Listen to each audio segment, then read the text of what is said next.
I'm just going to pass it on to Letitia.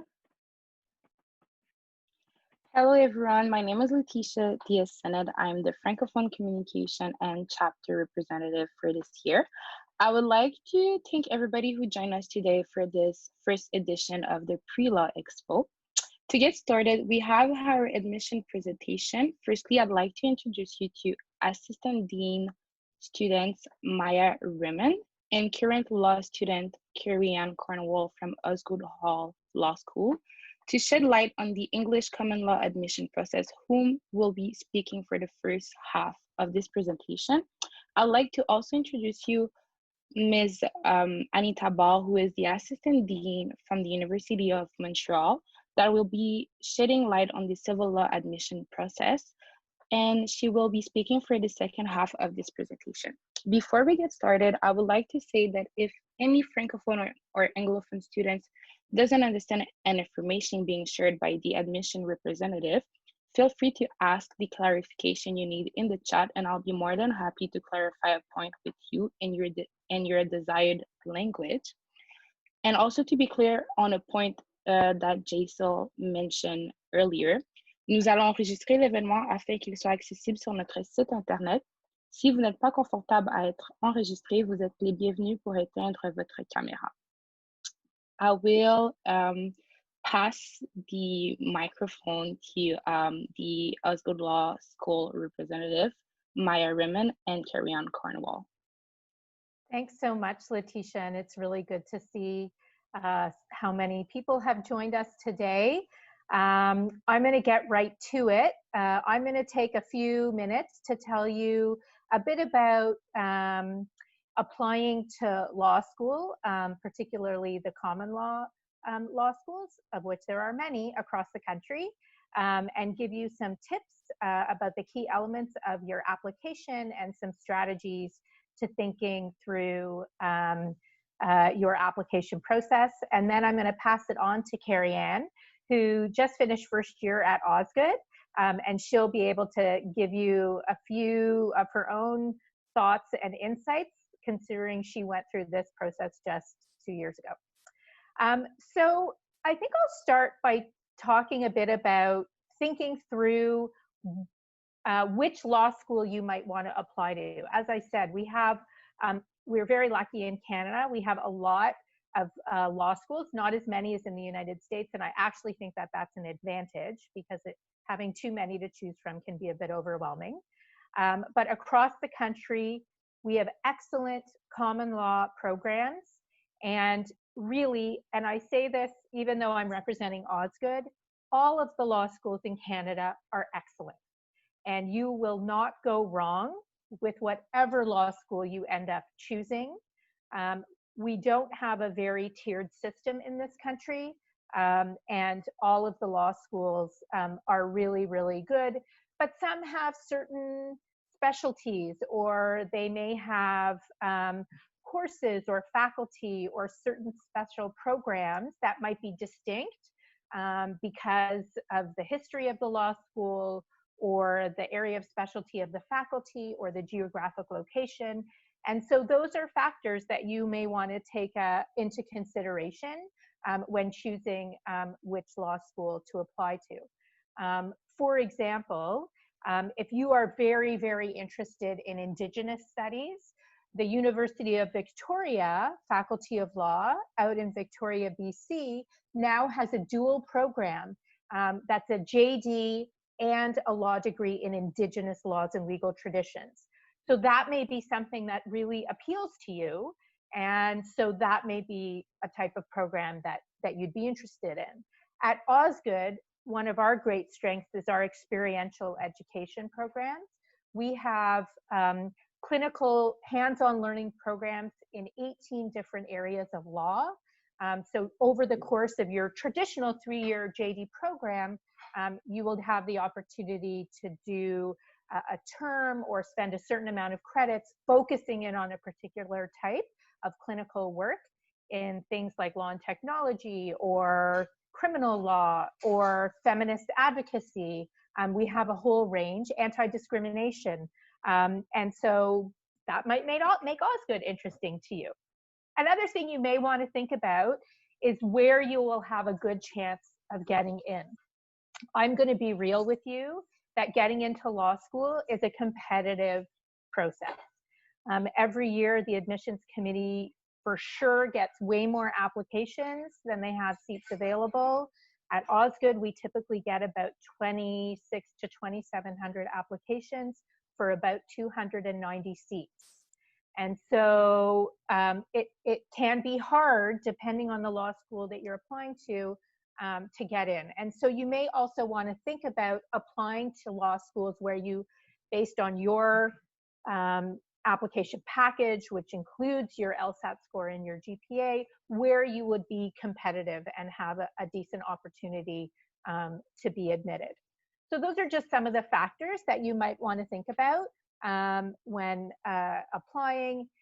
Another thing I would really suggest, and later on maybe Carrie Ann can comment, if you have an opportunity to speak to some students who are currently at the schools that you're applying to, it might be a good idea to get a student's perspective. How do they like the school? What does the culture feel like to them? This may also give you good insight into what school would be a good fit for you. In other times, I would suggest that you go and visit the school and do a tour. And depending on when you end up applying to law school, that might be available to you a year from now. Unfortunately, if you're looking to apply this fall for November 1st, I don't anticipate that many schools will be able to do in-person tours, but some may have virtual tours, and certainly they'll have student ambassadors who may be able to tell you a bit about the facilities and the feel and culture of the law school that you're applying to. So those are all tips on the first step of this process, thinking through where you will want to apply.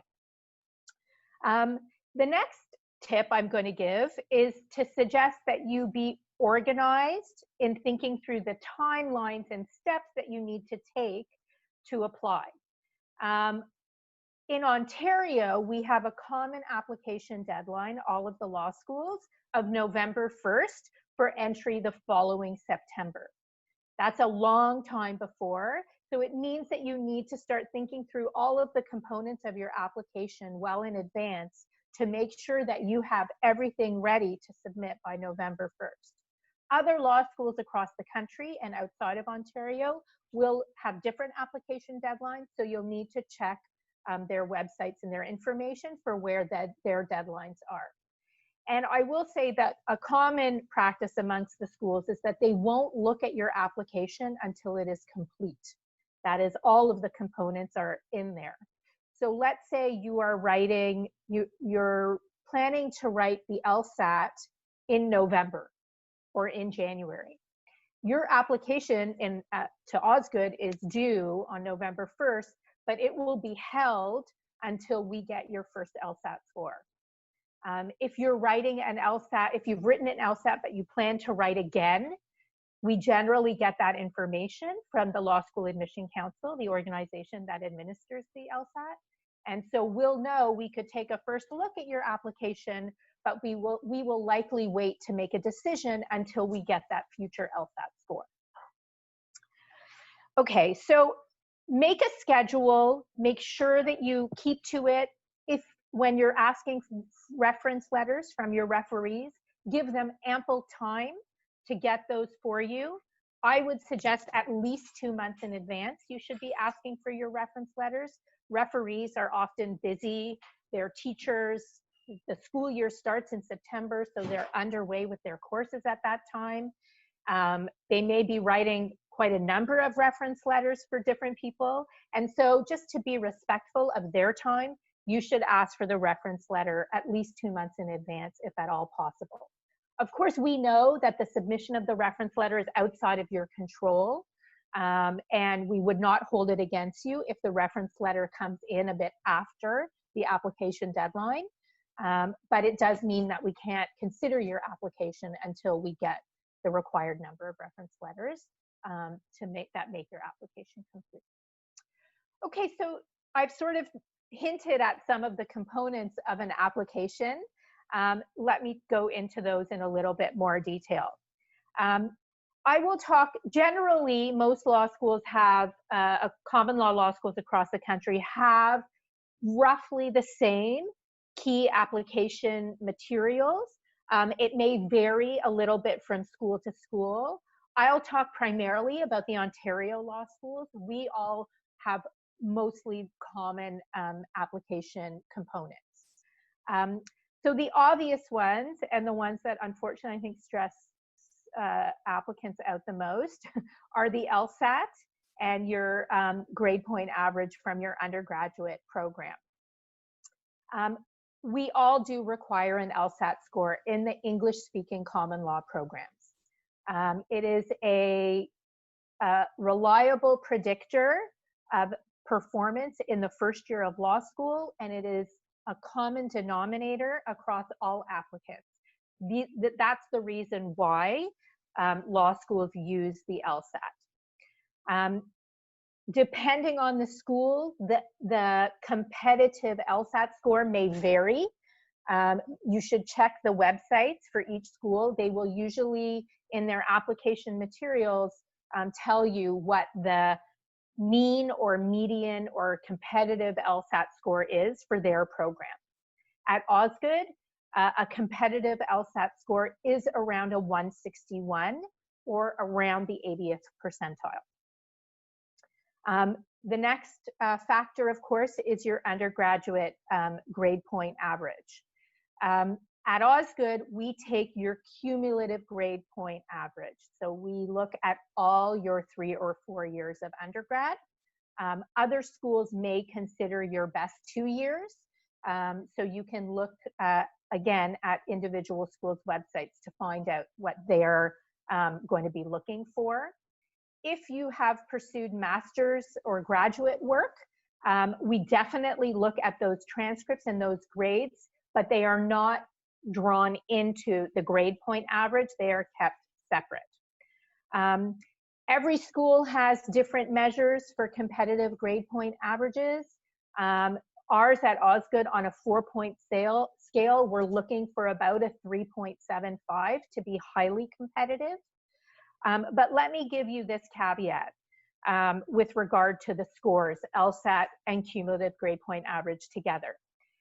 I'm telling you what will be competitive and what will more likely allow you to know that you might have a really good chance of getting in.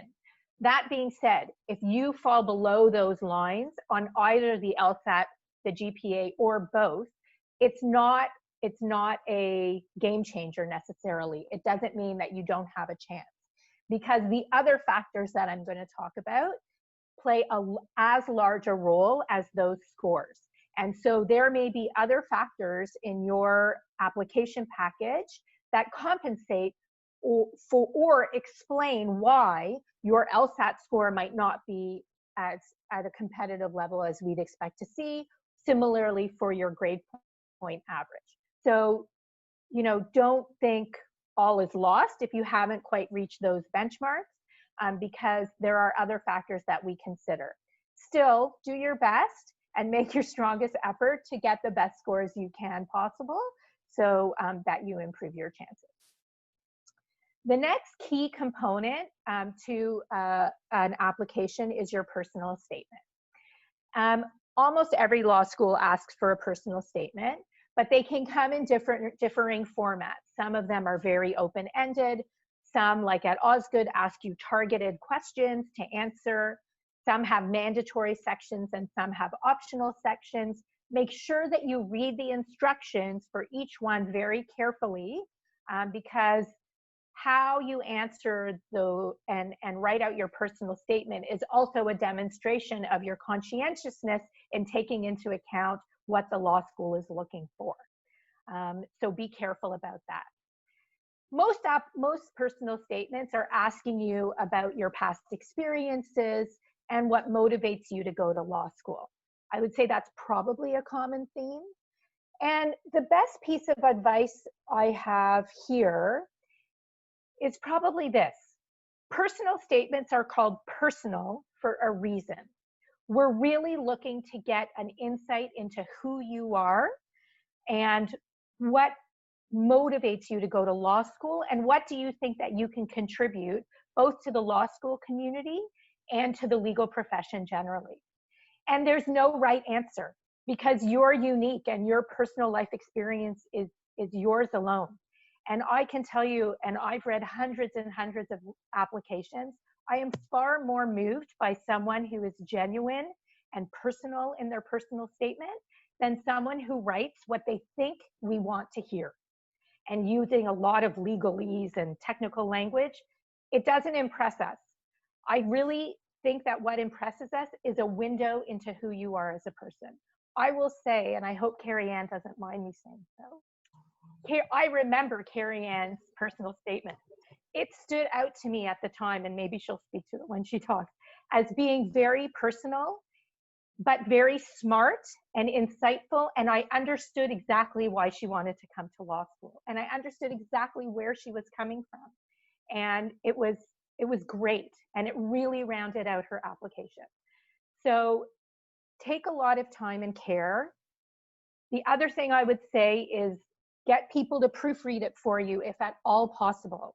Friends, a professor or a teacher, so that you don't have spelling mistakes, so you don't have grammatical errors.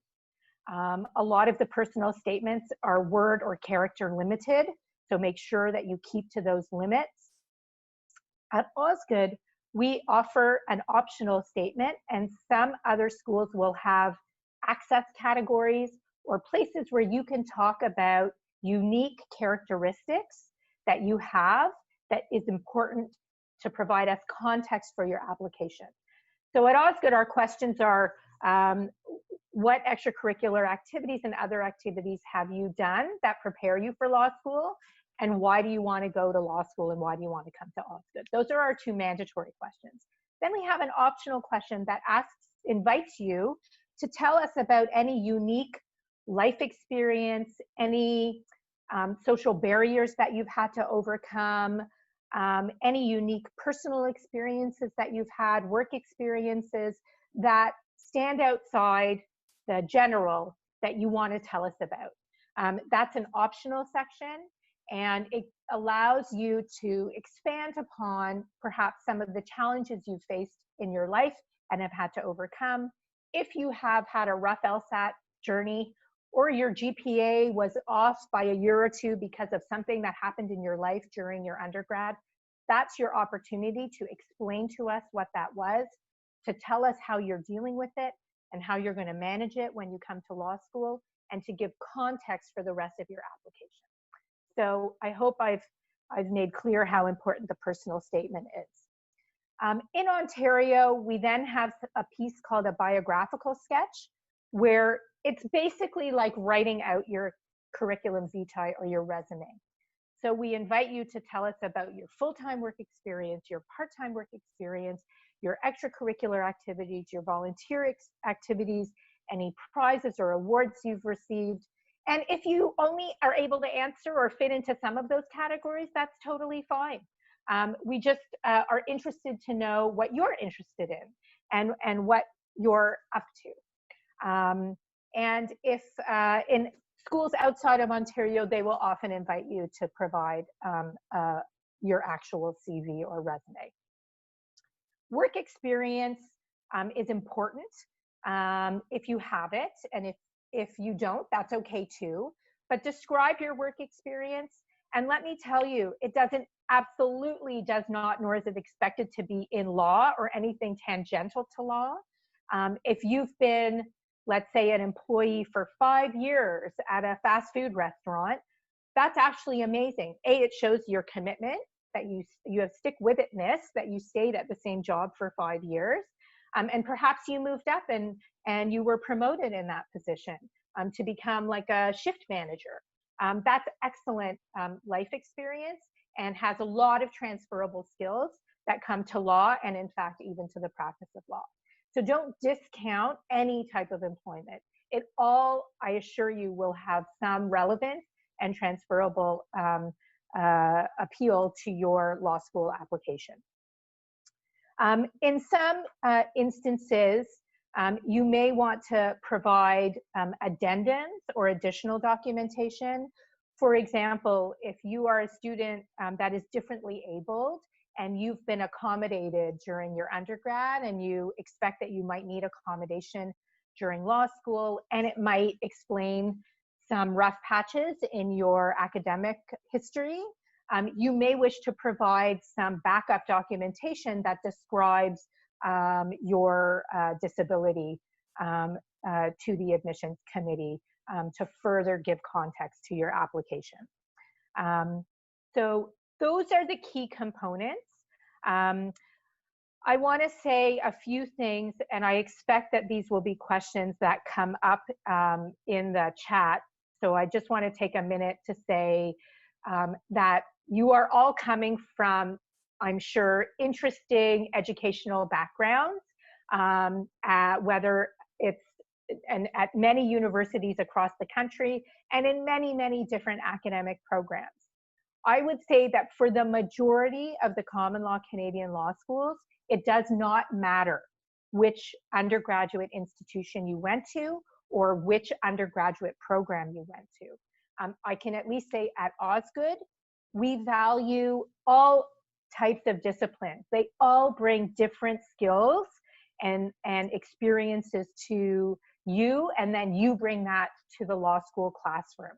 So let's say you were a theater major, that does not discount you from someone who was a history or poli-sci major, because in your theater work, you've gotten on your feet and you've spoken in front of a crowd, and that is an excellent skill to have if you want to be an oral advocate or a litigator. So there's lots of important and great skills that you can learn in any discipline, in any program across the country. I will say, if I was going to give a piece of advice in terms of course selection, for those of you who are still in undergrad and might have time to a year or two to take some courses, one piece of advice I would say is try to take a course where you have to do some really significant writing, because writing is a key component in law school. All of your exams will be written, very few multiple choice exams in law school, and you will all be writing major research papers. So starting to develop your research and writing skills while you're in undergrad in those higher level third and fourth year seminar type courses will set you up better for the start of law school. If you're in a science program, maybe try to take one or two extra disciplinary courses so that you have that, you can get some exposure to that, because I understand often in science programs, they don't necessarily have a lot of written components. So it will just help set you up. Okay, so those are all the components of the application. The last thing I want to touch on before I pass it to Carrie Ann for a few minutes is how decisions happen. Every law school is slightly different. So in this instance, I am going to be specific to Osgoode because I don't want to misspeak about another school's process and program. I will say most law schools have admissions committees, and those committees are made up generally of faculty members. At some schools, they will also have current students on the committee, and often those committees will participate in reviewing files to a greater or lesser extent, depending on the law school. At Osgoode, we do have an admissions committee that out of about 2,700 applications will look at about 300 files for the year. Otherwise, it's the admissions staff, 2 readers for every file who will be considering your application. Applications start being reviewed as soon as they start coming in and are being complete. So really starting around mid to late November, we're already reading files, and decisions start being sent after the middle of November. Decisions will be made on a rolling basis until the class is full. So you may hear from some schools early, you may hear from some schools later. It happens on a rolling basis, really through until almost June or early July in some instances. In Ontario, you have the option of accepting an offer firmly, so you're committing to a particular school, or you can provisionally accept an offer, which allows you to keep your file open at other law schools in case you have a school that is perhaps higher ranked in your choice list. And so you're saving a spot in the first school that you have an offer from, but still hoping to get an offer from another school. And that's okay. The law schools in Ontario have agreed that it's important that students have as much choice as possible. But that might not be the case extra provincially. Other schools outside of Ontario may have deadlines in which you have to accept your offer. So it may be that you have to make some tough choices along the way, and you just need to be prepared for that. In Ontario, we have a common response deadline. So if you get an offer before April 1st, your decision whether to accept firmly or provisionally must be made by April 1st. After that, any offers that come out after April 1st, we will have a deadline to have your response by. But you can keep accepting provisionally up until July 1st, at which time all provisional accepts convert into firm accepts. So we assume if you're still provisional with us as of July 1st, you've not received any other offers, that you're going to keep with if it was Osgood, that you're going to be firmly with us for the coming year. One of the other questions students ask are about wait lists. Every school will have a different policy with regard to their wait list or a wait pool. At Osgood, we do have a pool. It is not a ranked list.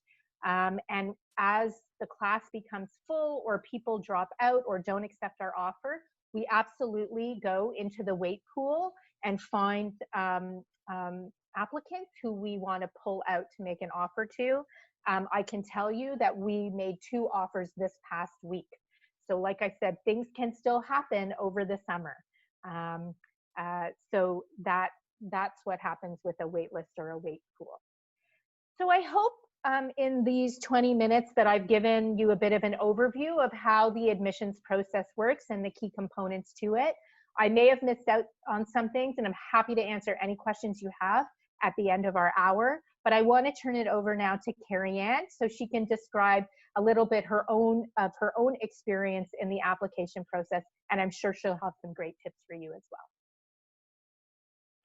Thank you, Maya. And I just want to say hello, everyone. Thank you guys for coming. Thank you, JFL, for taking the lead on organizing this event.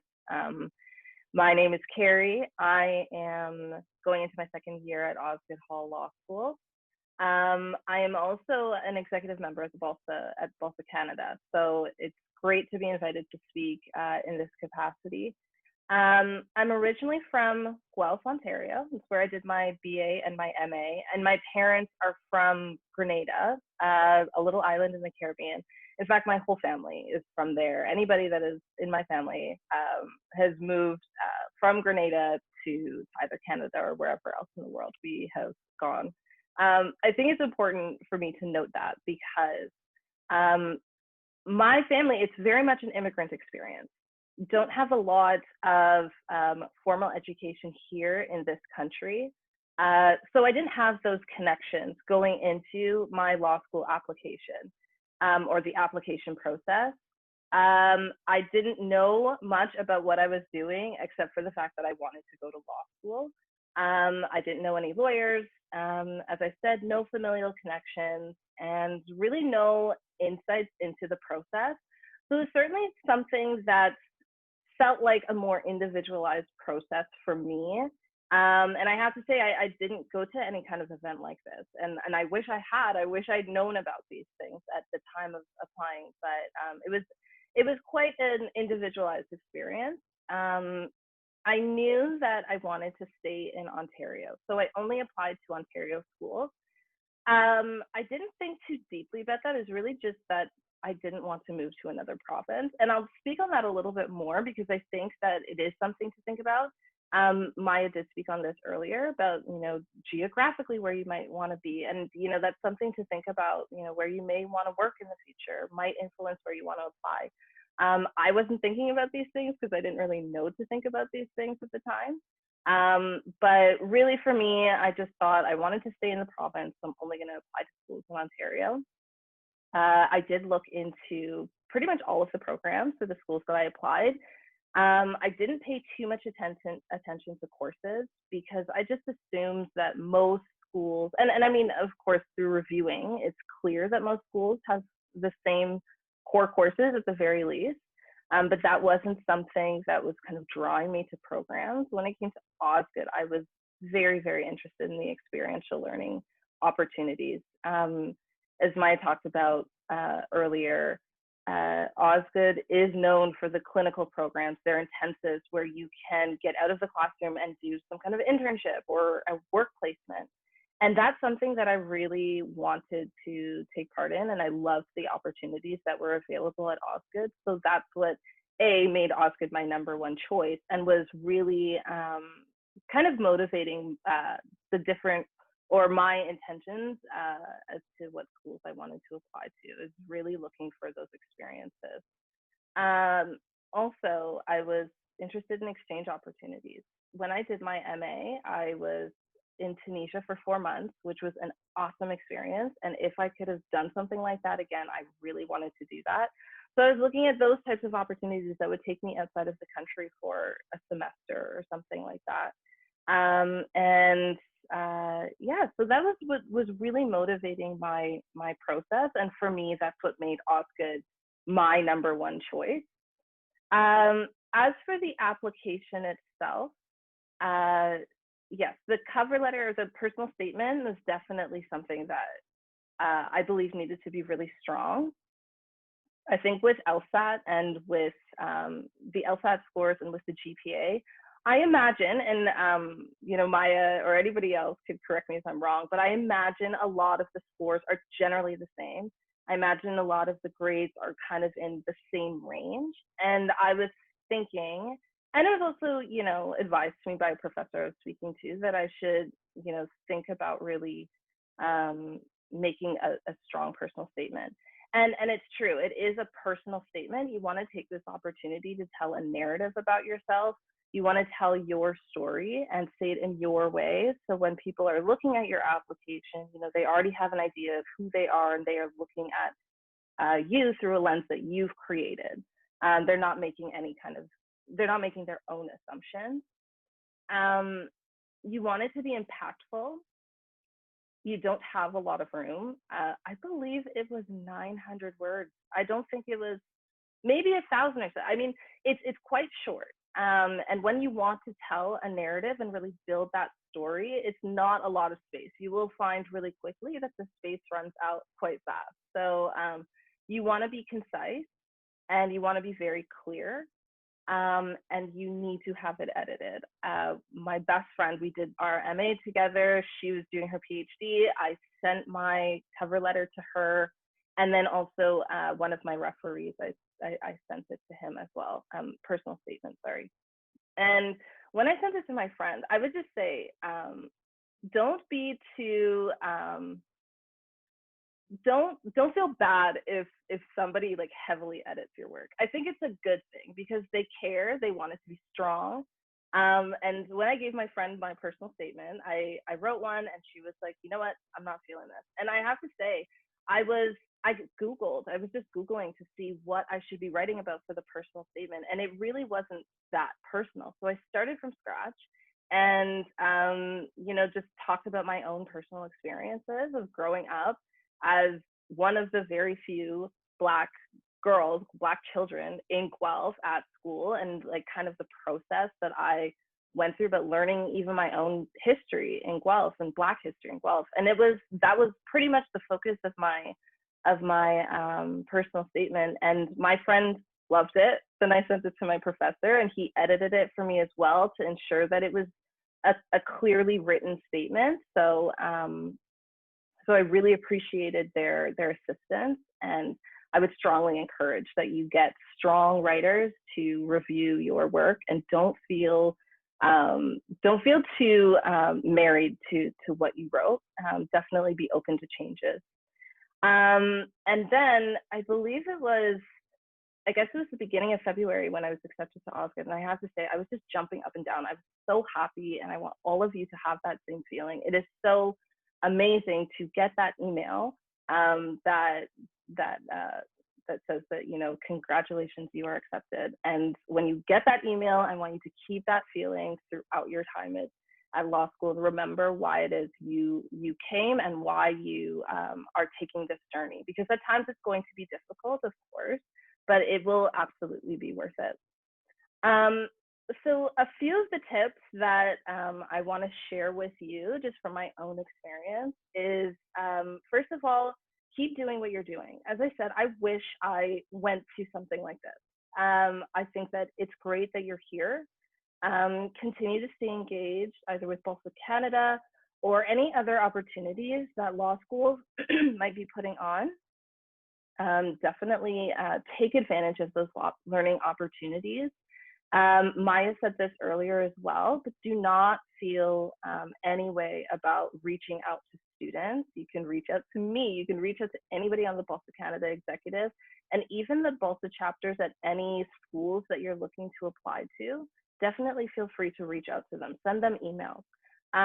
This is not something I would have ever thought to do when I was applying, but I strongly recommend you doing it, because like nobody's going to say no. They will absolutely review a personal statement if that's what you're asking for.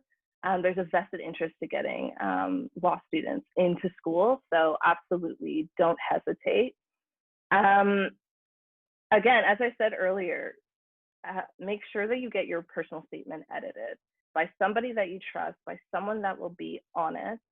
I would go to a referee, for example. If you are comfortable with this professor, I would send them the personal statement. And I think that they can give very good advice as to how to change it, and what's good and what needs to be edited. So definitely take advantage of that, because that will elevate the package. Think about what is important to you for your schooling. If you are interested in business, you know, think about schools that may have a stronger background in that area. If you are interested in critical race, you might want to see what schools are kind of offering those types of courses. For myself, I really wanted experiential learning opportunities, so that was something that I was always looking for. Definitely took a little browse of the course list, but I wanted to know what type of workplace opportunities there could be for me at law school. So think about what it is you want to experience. Sorry. And then again, think about when you're applying where you may want to work. And I know that that is, you know, that's definitely down the line. But if you think that you might want to be in Vancouver in the near future, maybe apply to UBC or UVic, any of the schools out west. I would consider applying to those schools. Now, it's not to say that going to a school in the province that you're from is going to preclude you from going to, you know, to working in other provinces. It certainly won't. But having the opportunity to build relationships with people that are in the city that you're going to school in, or even the province, it certainly makes it easier for, you know, when the time comes for when you are looking for a job. So it's something to think about. But also in that same vein, apply broadly. Don't limit yourself. And Maya said this earlier too, you will receive an excellent education no matter what Canadian law school you go to. So don't close yourself off. Don't be afraid to take up space. Apply everywhere and see what happens. You will have an excellent legal education at any law school in Canada. As it relates to the application, volunteer, put yourself out there. You know, law schools want interesting people. They want people that have done, you know, interesting things that they can talk about, that can inform even the way that they approach the law. And I think that now is the opportunity to get yourself out there and, you know, learn more about yourself through various different volunteering experiences. And then my last point, and this is not to scare you, but this is just, again, to kind of remember how important the application process is. When I applied, I received an email from OSCA that said, thank you for applying. You are one of 2,700 people for 290 spots. And Truly, I mean, it is quite surprising.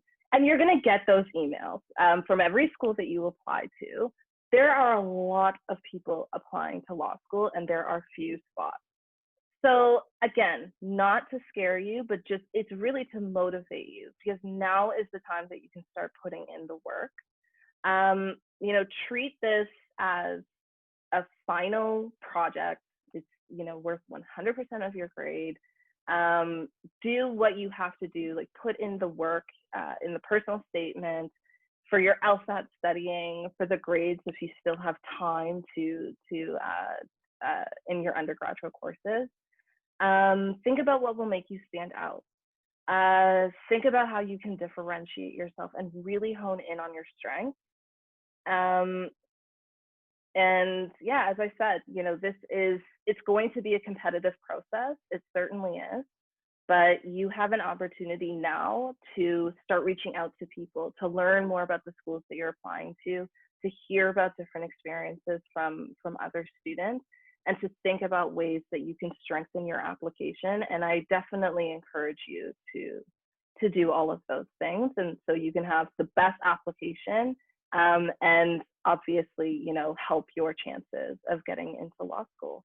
So I hope to see many of you, maybe at Osgoode or any other law school across the country. And good luck, and thank you guys very much for inviting me to speak.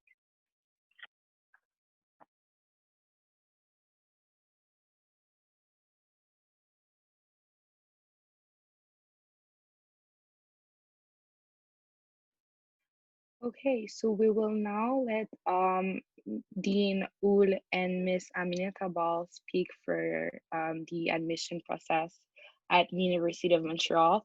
So in university and the province of Quebec, in the city of Montreal, and it's for civil law programs. Merci beaucoup, Latisha. Alors, on s'est entendu, Latisha et moi, que je ferai ma présentation en français. Si lors de la période de questions, vous voulez poser vos questions en anglais, il n'y a pas de souci, je pourrai répondre aussi en anglais.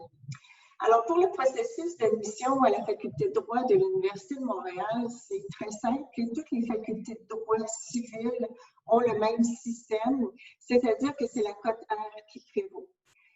Et chez nous, la cote R pour l'admission est de 31,43. Alors, tous les étudiants, on reçoit à peu près 2000 demandes par année et on en accepte environ 400-425 bon an, mal an, et c'est vraiment sur dossier tout simplement.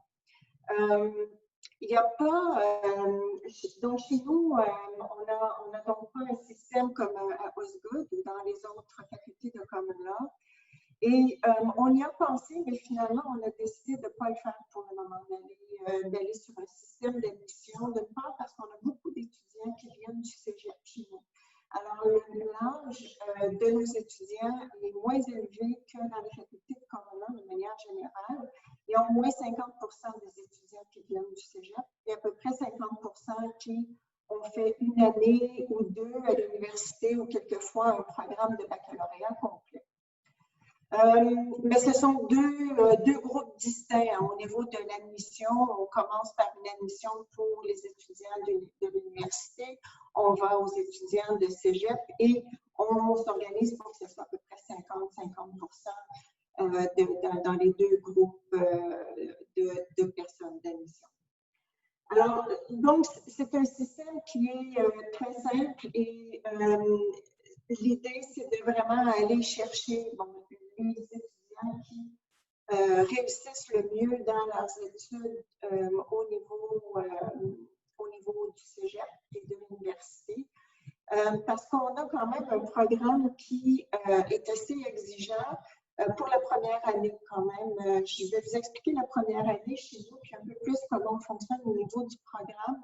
C'est important de le savoir. Alors, en première année, tous les étudiants sont regroupés en 5 groupes et tout le monde travaille dans le même groupe toute l'année. Donc, ce qui vous permet de rencontrer des personnes d'une part et de commencer à construire vos amitiés, vos réseaux et aussi de vous entraider parce que quand même, un aspect important dans le droit, être capable de discuter ensemble, de se challenger au niveau des réponses qu'on pourrait donner à une question X ou Y.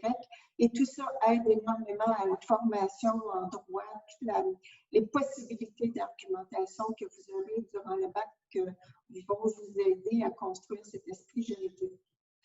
Alors donc, le programme comme tel chez nous, la première année, c'est ça. Alors, c'est un programme où il y a 11 cours à faire la première année. Tous les cours sont obligatoires et tous les étudiants travaillent dans le même groupe toute l'année.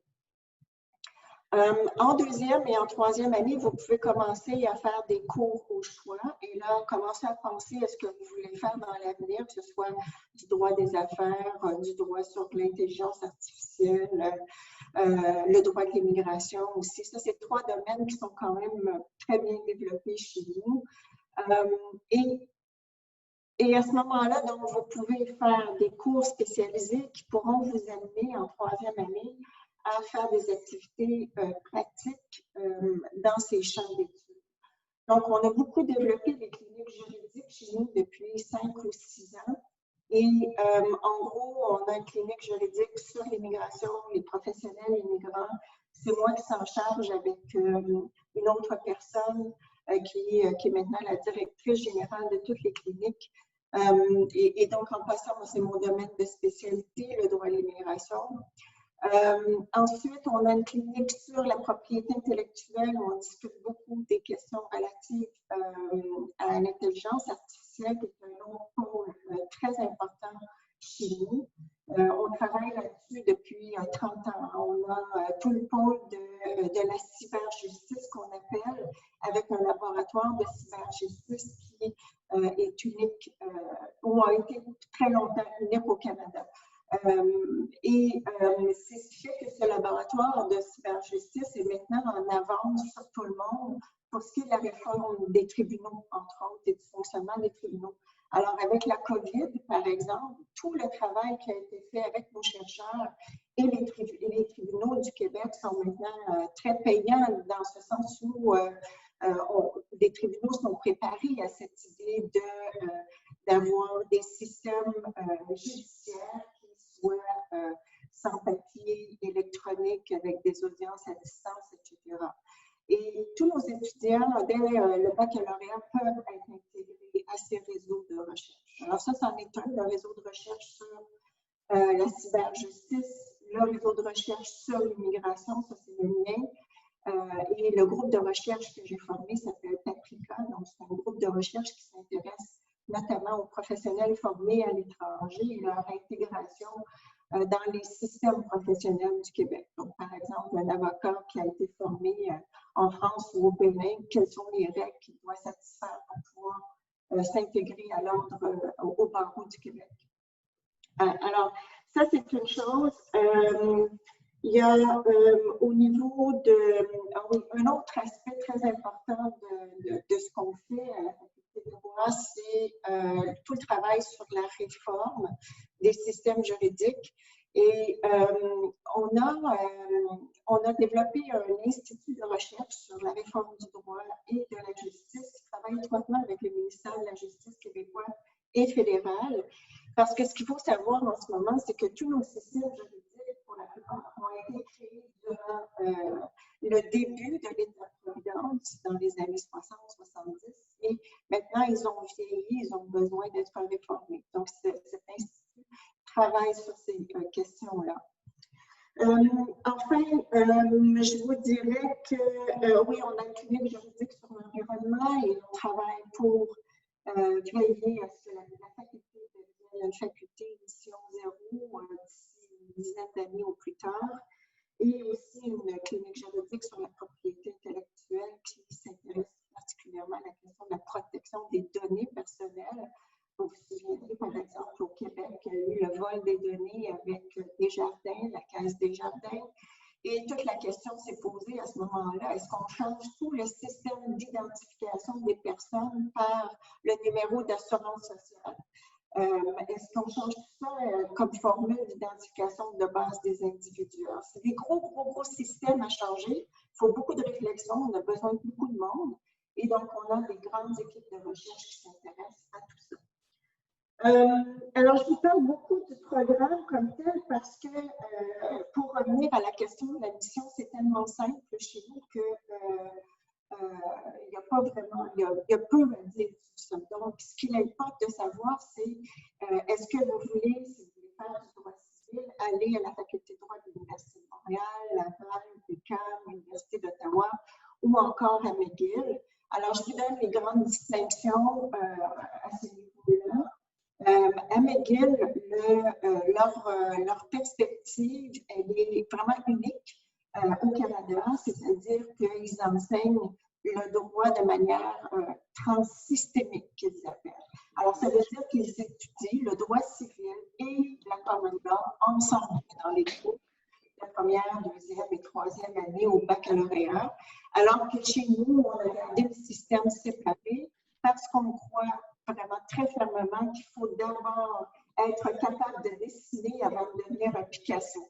Alors, il faut connaître le code civil, et ensuite, vous pourrez étudier la common law, mais c'est important de s'imprégner vraiment le plus possible de toute la conceptualisation du droit civil, puis comment ça marche, puis se sentir à l'aise dans le code. Et c'est une dynamique très particulière, la dynamique du code civil, comme la dynamique de la common law. Et nous, on croit encore fermement qu'il faut vraiment étudier les deux systèmes de manière séparée.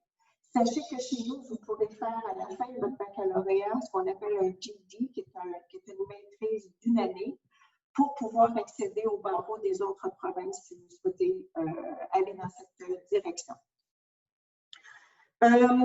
L'intégration des premières années chez nous est vraiment extrêmement importante. Et maintenant, on va vous en parler un peu plus avec le Centre de développement professionnel. Donc, nos étudiants de première année, on les prend en charge dès le départ et on les intègre dans toute la dynamique de ce qui doit non seulement être connu à la fin du baccalauréat, mais aussi qu'est-ce qu'il faut. Comment se débrouiller par la suite pour se trouver un emploi en droit? Et ça, il y a toute une prise en charge importante qui est faite à ce niveau-là. Donc, il y a beaucoup d'apprentissage extracurriculaire qui se fait en matière de compréhension du monde juridique, des grands bureaux, etc. Ah oui, finalement, ce que je voulais vous dire, c'est que la faculté de droit de l'Université de Montréal est celle qui réussit le mieux aux études au barreau du Québec. Donc là-dessus, une fois que vous avez fait votre bac chez nous, vous n'avez pas de crainte à avoir, vous allez passer le barreau, il n'y a pas de souci là-dessus. Alors, Aminata, je pense que je vais te laisser prendre la parole. Aminata? Activé, oui, mon micro. Merci beaucoup, France. Bonjour à tous. Merci, Laetitia, ainsi que toute l'équipe et tous qui sont aujourd'hui présents. Nous sommes très, très ravis, comme le disait ma doyenne France, de participer à cette activité. Et avant tout, je voulais juste vous faire un petit aparté sur mon parcours. Je suis originaire du Sénégal, qui est en Afrique de l'Ouest, et je suis venue étudier au Québec il y a plus de 20 ans de cela, à la faculté de droit, donc qui m'a vraiment accueilli les bras ouverts. Et c'est là où j'ai appris, je me suis enrichie, je me suis intégrée dans un environnement, comme le disait France, entouré d'étudiants, de collègues très réceptifs, actifs, et on est vraiment porté sur toutes les questions qui touchent à l'inclusion et à la diversité. Et c'était vraiment important pour moi de le souligner. Et maintenant, donc, j'ai la chance de travailler avec ma doyenne qui m'a fait confiance et qui a une forte sensibilité envers toutes les questions donc, qui touchent l'inclusion, comme je disais, la diversité. Et d'ailleurs, l'immigration, elle l'a souligné, fait partie d'un de ses champs de spécialisation et la mise sur pied de la clinique Profil et des actions pour bien intégrer, accueillir et informer les travailleurs étrangers le démontre, et ça fait partie d'un des multiples projets qu'on a donc à la faculté. Et peut-être, si vous le permettez, je vais juste vous faire une petite citation de l'université parce qu'on travaille énormément sur ces questions-là actuellement et je suis convaincue que c'est vraiment d'intérêt pour notre rencontre aujourd'hui. Donc, la citation que vous retrouverez sur le site de l'université, qui est très forte, dit textuellement: l'Université de Montréal considère l'équité, la valorisation de la diversité et l'inclusion des personnes qui portent ces divers marqueurs comme des conditions nécessaires à son développement et des atouts dans la poursuite de l'excellence. Donc, en misant sur une culture d'inclusion, elle permet à tout un chacun d'être reconnu dans son identité et d'apporter sa contribution à la communauté universitaire. Donc, fin de la citation. Tout ça pour vous dire à quel point, comme université, comme faculté, comme équipe, comme doyenne, on est très sensible à ces questions-là et tout l'environnement qu'on met en place justement pour le favoriser. Juste pour rebondir maintenant de manière beaucoup plus précise sur les projets en continuité avec ce que disait France sur les admissions, les programmes, peut-être il y a deux éléments que j'aimerais porter à votre attention. La première, c'est un projet dont nous sommes particulièrement fiers. Comme on l'a précisé, on a énormément de programmes d'échange et de coopération internationale qu'on a développés à travers le monde. Et pour la première fois cette année, on a développé un partenariat avec l'université Cheikh Anta Diop de Dakar pour une université d'été qui devait se tenir du 1er au 17 juin dernier. Malheureusement, vous devinez bien, avec la COVID, on a dû reporter cette activité. Mais on est très fiers et c'est sûr que ce partenariat va continuer sur d'autres projets. On a eu une excellente réception de nos étudiants, de nos professeurs, des collègues. Donc, c'est juste pour vous dire à quel point nous sommes portés encore une fois sur cette ouverture, sur l'inclusion, la diversité. Et ce projet en Afrique fait partie justement d'un de nos champs de bataille qu'on va poursuivre, espérons-le, avec certains d'entre vous. Peut-être aussi, pour la deuxième phase, vous parlez de notre centre de développement professionnel. France en a glissé un mot. En quelque sorte, le centre de développement professionnel que j'ai eu le plaisir de diriger pendant plusieurs années, son objectif principal pour tous les étudiants et particulièrement pour les nouveaux qui arrivent, que ce soit du cégep ou d'un autre baccalauréat, est d'établir un contact permanent avec le monde du travail, avec le monde professionnel et de mieux vous intégrer et de vous faire connaître tous les défis du marché du travail, comment vous devez tirer en quelque sorte votre épingle du jeu, comment vous préparer à bien connaître ce milieu-là. Et on a des professionnels extrêmement généreux qui nous accompagnent à travers cette mission. Donc, le centre de développement professionnel, dès que vous allez à la faculté, arriver, va mettre en place au moins une quarantaine d'activités où vous aurez la chance de pouvoir discuter, échanger avec des professionnels de tous les milieux parce que vous savez à quel point, on le répète, le droit est diversifié, les profils, les professions sont variées, sont enrichissantes. Donc, vous avez la possibilité d'avoir des travailleurs qui vont arriver, que ce soit des milieux traditionnels, moins traditionnels, un peu plus même atypiques, je vous dirais, qui vont pouvoir vous parler de leur expérience. Ils vont pouvoir vous inspirer, qui vont pouvoir vous donner des idées, vous alimenter pendant vos études afin que vous puissiez avoir une bonne idée avant même de sortir de la faculté sur quel pourrait être votre chemin et qui, espérons-le, va être une carrière qui va être parsemée de succès. Donc, non seulement il y a ce côté contact privilégié avec des professionnels, mais nous avons aussi des activités pratiques, des déjeuners, des dîners-causeries, des ateliers sur comment faire son CV, sa lettre, faire des simulations d'entrevue, tout ça pour bien vous préparer, encore une fois, à travailler dans le milieu du travail. Et on fait le lien avec différents comités, différents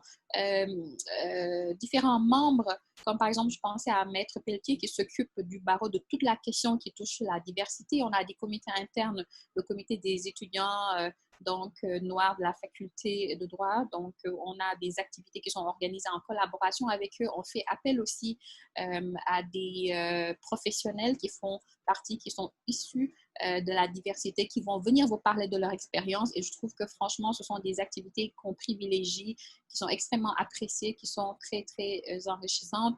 On a des guides carrières, tout un processus. Et là, je ne veux pas tous les citer, mais c'est juste pour vous donner une idée à quel point c'est important pour nous. On est là, on est présent malgré la situation qui prévaut et qu'on a souligné pour que vous sentiez que vous êtes dans la famille de la faculté de droit, c'est dans votre famille.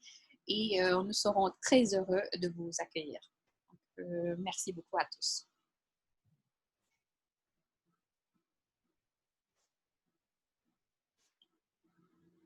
pense que le micro de France ne fonctionne pas. OK, je répète. Ah, mais c'est vrai. J'ai oublié de dire que Binata est mon adjointe.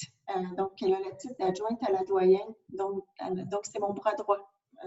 Alors, je voulais préciser cela. Donc, je suis très fière. Et moi aussi.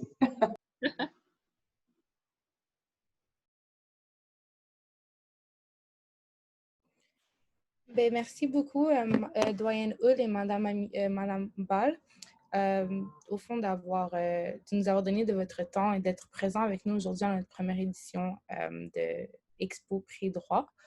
Donc, on va passer au moment des questions. If anyone has questions, feel free to ask them or to shoot them in the chat and we will answer them.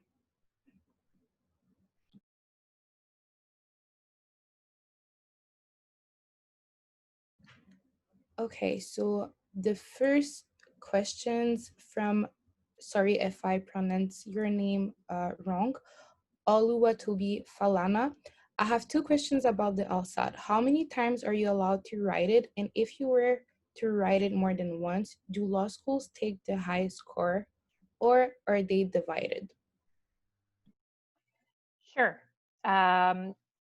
Because the English-speaking schools are the only ones that take the LSAT, I'll handle that question.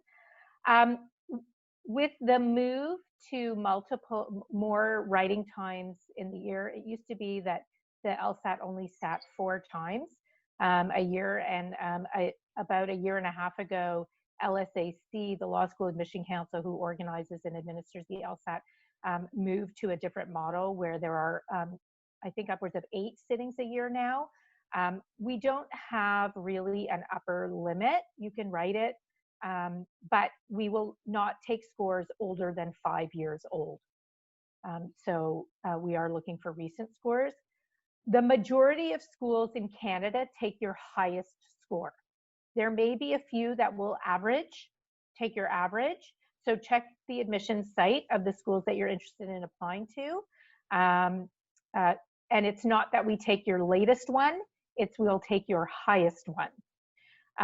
I will say that if you write multiple times and there is an upward trajectory in your score, that is important information for us to see, that you are trying to improve and that you are improving, even if where it ends up isn't exactly at the highest point that we would necessarily like to see for your application. The fact that you've written it more than once and are trying to improve is a good sign and a good indicator.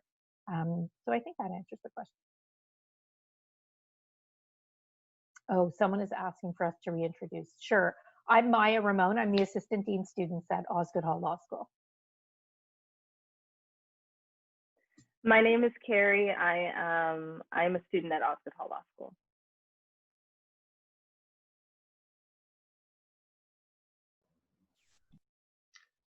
Chris Osakusi. I'm a student at Windsor Law.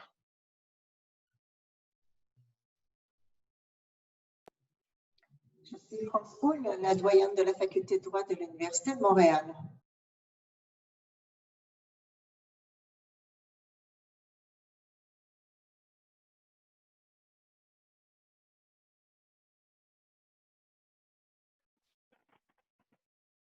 So we actually have one more question.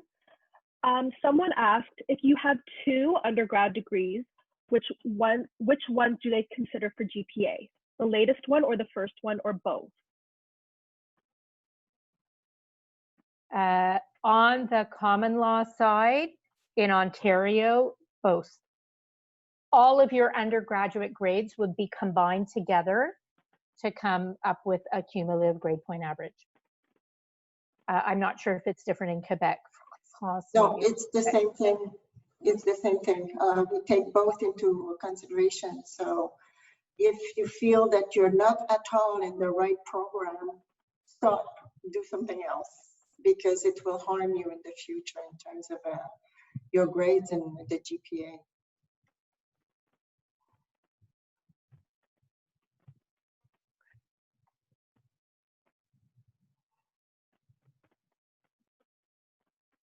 Sorry, so another person asks, Is it better to focus on strengthening your Cgpa or to get more extracurricular activities?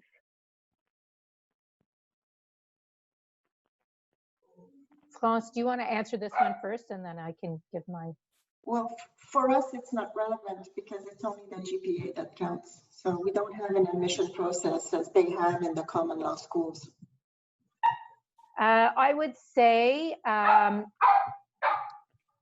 probably, my apologies for my dog.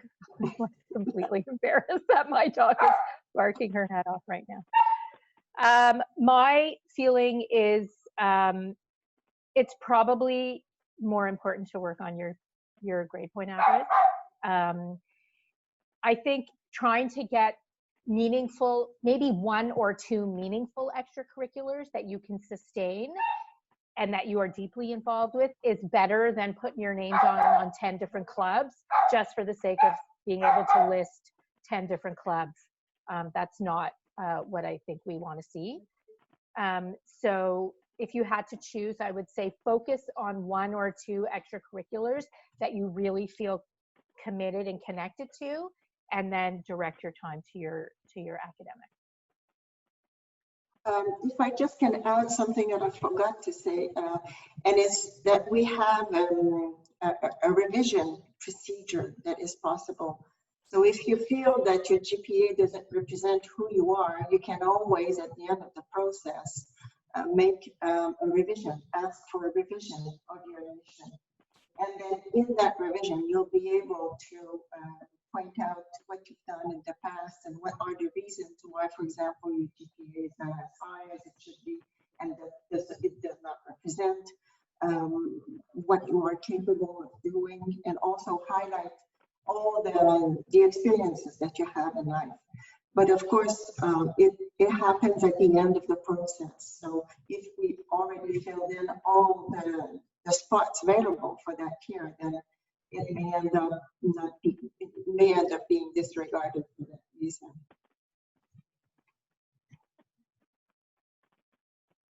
And just one last question. When looking at your undergrad GPA, do you take into account the difficulty of a course when looking at the final grade? I don't, because what is difficult for one person may not be difficult for someone else. So it's not really fair to do in the same way that when I mentioned about different programs of studies or different majors or different universities, what is easy for one person may not be easy for someone else. So I don't think it's necessarily fair to objectively say, for example, that engineering undergrad is harder than something else, because for someone who has strengths in that area, it may not be. So no, I don't. At Osgoode, we don't.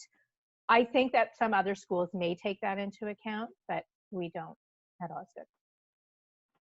We don't either.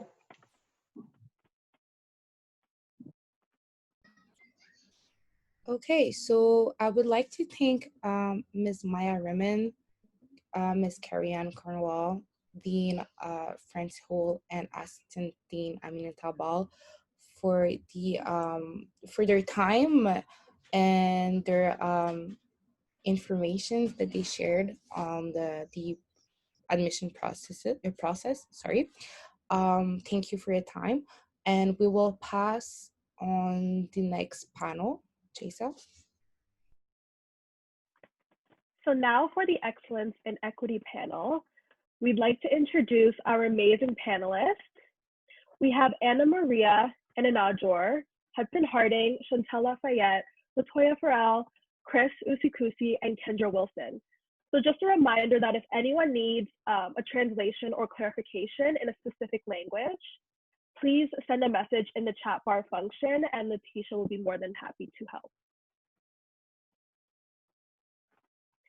So we are going to start off by asking you all to tell us a little bit about yourself. Who wants to go first?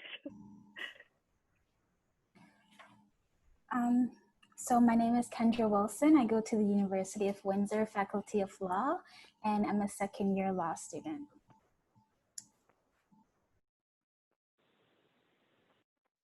Good afternoon, Hi. everyone. Oh, you want to go? Go ahead.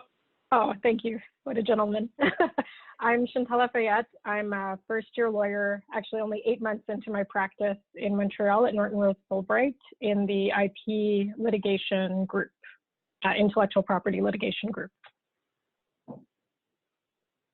Good afternoon, everyone. My name is Hudson Harding. I am a first-year associate at Kahane Law here in Calgary, Alberta. I just got called about a month ago. I summoned an article at Miller Thompson LLP, and I mostly operate in corporate commercial law as well as a bit of litigation as well.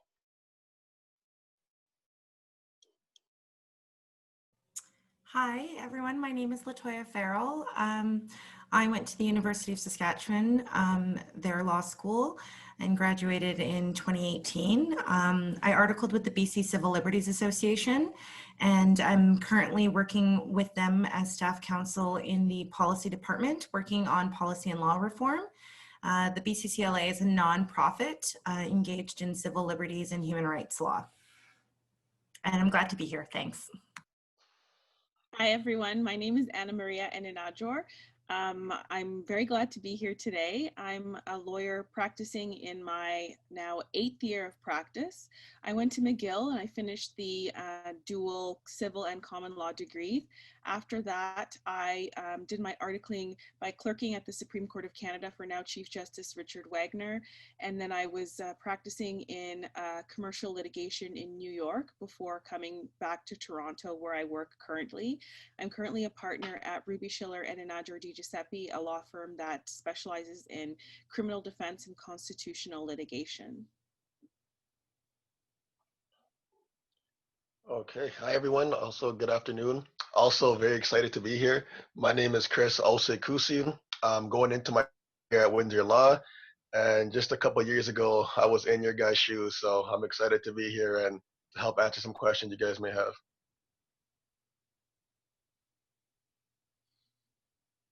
Okay, so for the lawyers, why did you choose your career and what aspects of your practice do you most enjoy?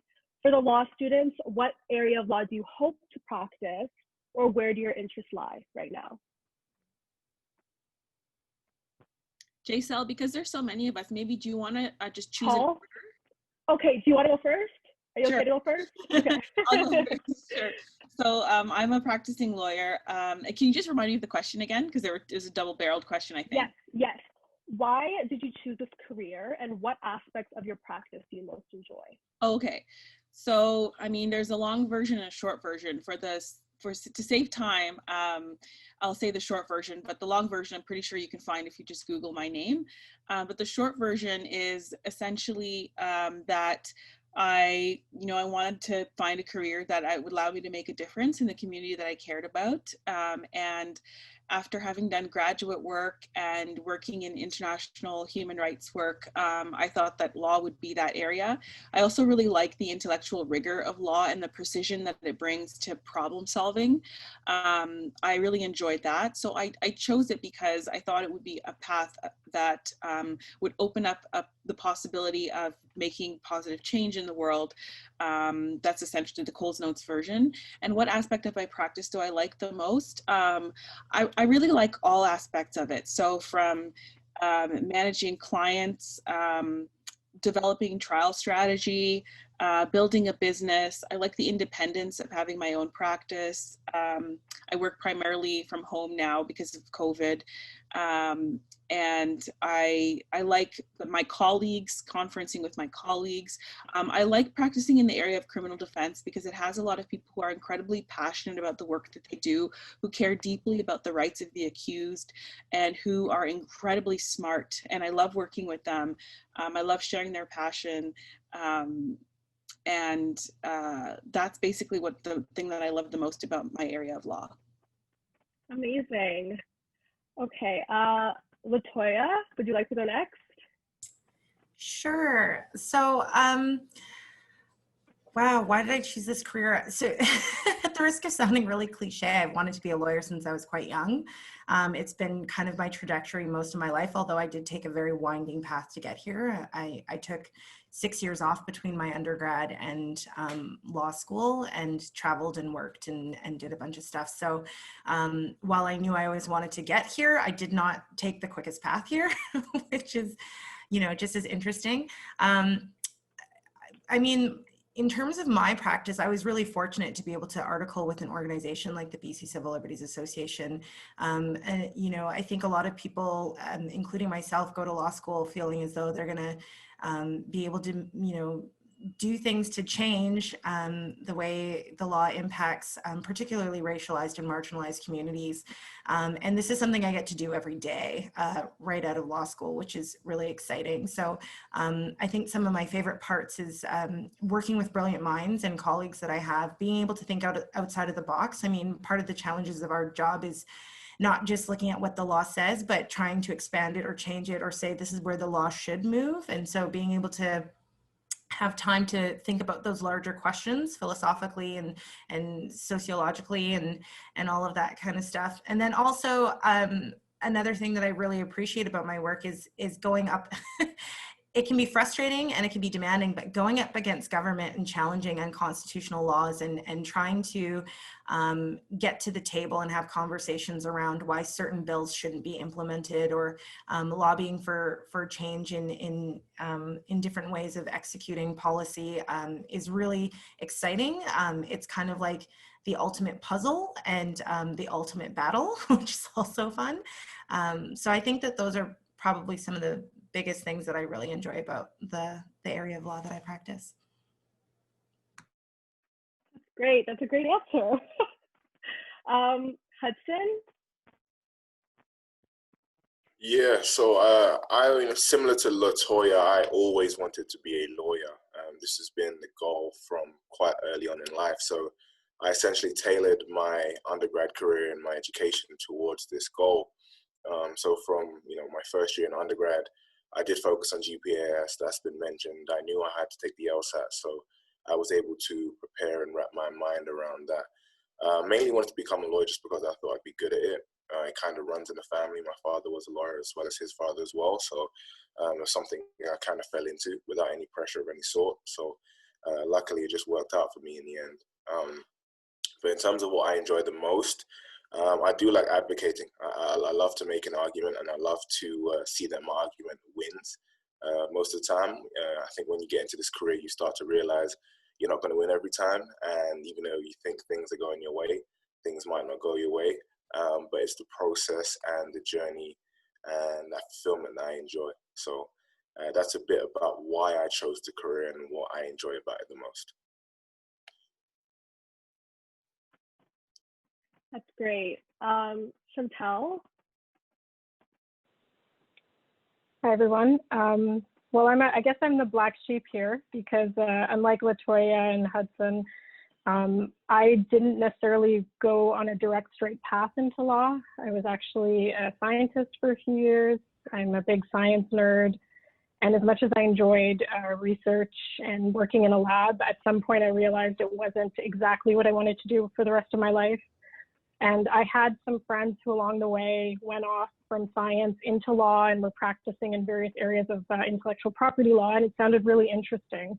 So, my approach was a little bit different. I was in my PhD in my 4th year, and I decided, okay, I'm just going to apply, and if I get in, I'm going to let that decide, and I'll try it, and if I don't like it, I can leave and look for something else. So this is a message for everyone out there. It's never too late.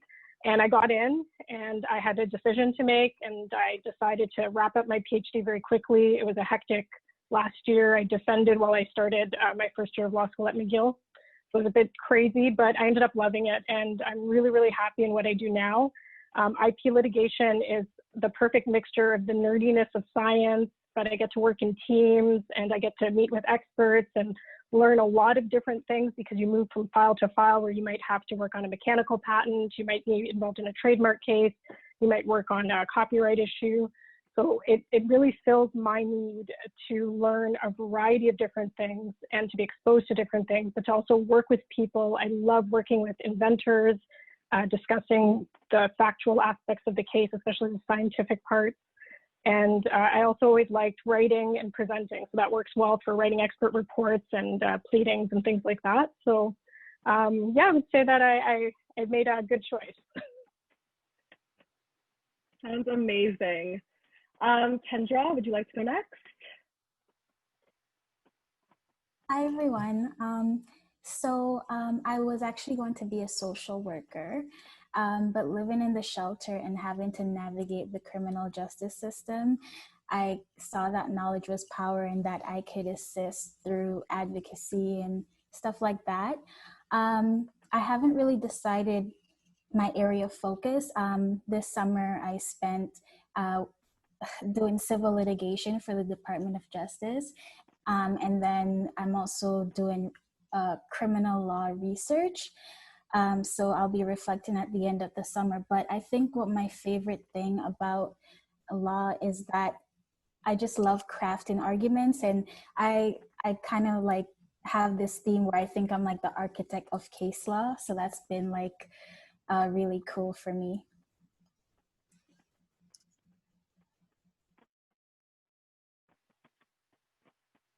Chris? Yeah, I think that's a pretty good question. Anytime someone asks me, why did you decide to go to law school? It's always pretty difficult to answer. But I think Hudson kind of hit it on the head. Like, you kind of follow into a career path where you think that you'd be somewhat good at and you can also enjoy. And it also didn't hurt anytime that I'd argue with my parents. They tell me that I'd one day become a lawyer. So I think that subconsciously in my mind was kind of like bringing me towards that.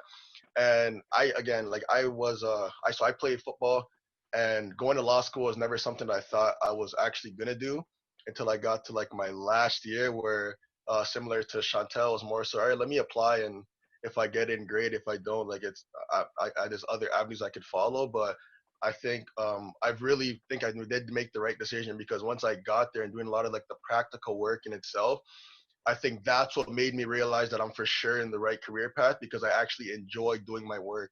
Like, I didn't enjoy really writing a 20-page paper about international politics, but I actually did enjoy writing a legal memo or crafting oral arguments. So I think that enjoyment in itself made me realize that I made the right decision. In regards to what area of law, so to be honest with you, given my 1 year of experience, similar with Kendra, like, I don't really know specifically which area of law I want to go into just yet. But what I try to do is keep an open mind in regards to different fields, because again, once you get on to your second or third years, the courses get a little bit more specific, and then that way you're able to get perhaps a better understanding as to what these areas of law actually offer. So I find like the best thing to do is kind of keep an open mind in regards to courses, because you could really surprise yourself. And of course, there's going to be those courses where, for example, for me, it was property law, and I know for sure I do not want to be a property lawyer after that course. But there are other courses, though, that you can see yourself in. So my best advice would just to be try to keep an open mind, and to anything that you do believe that you do have an interest in, just take it and see what happens, because you could surprise yourself. I completely agree.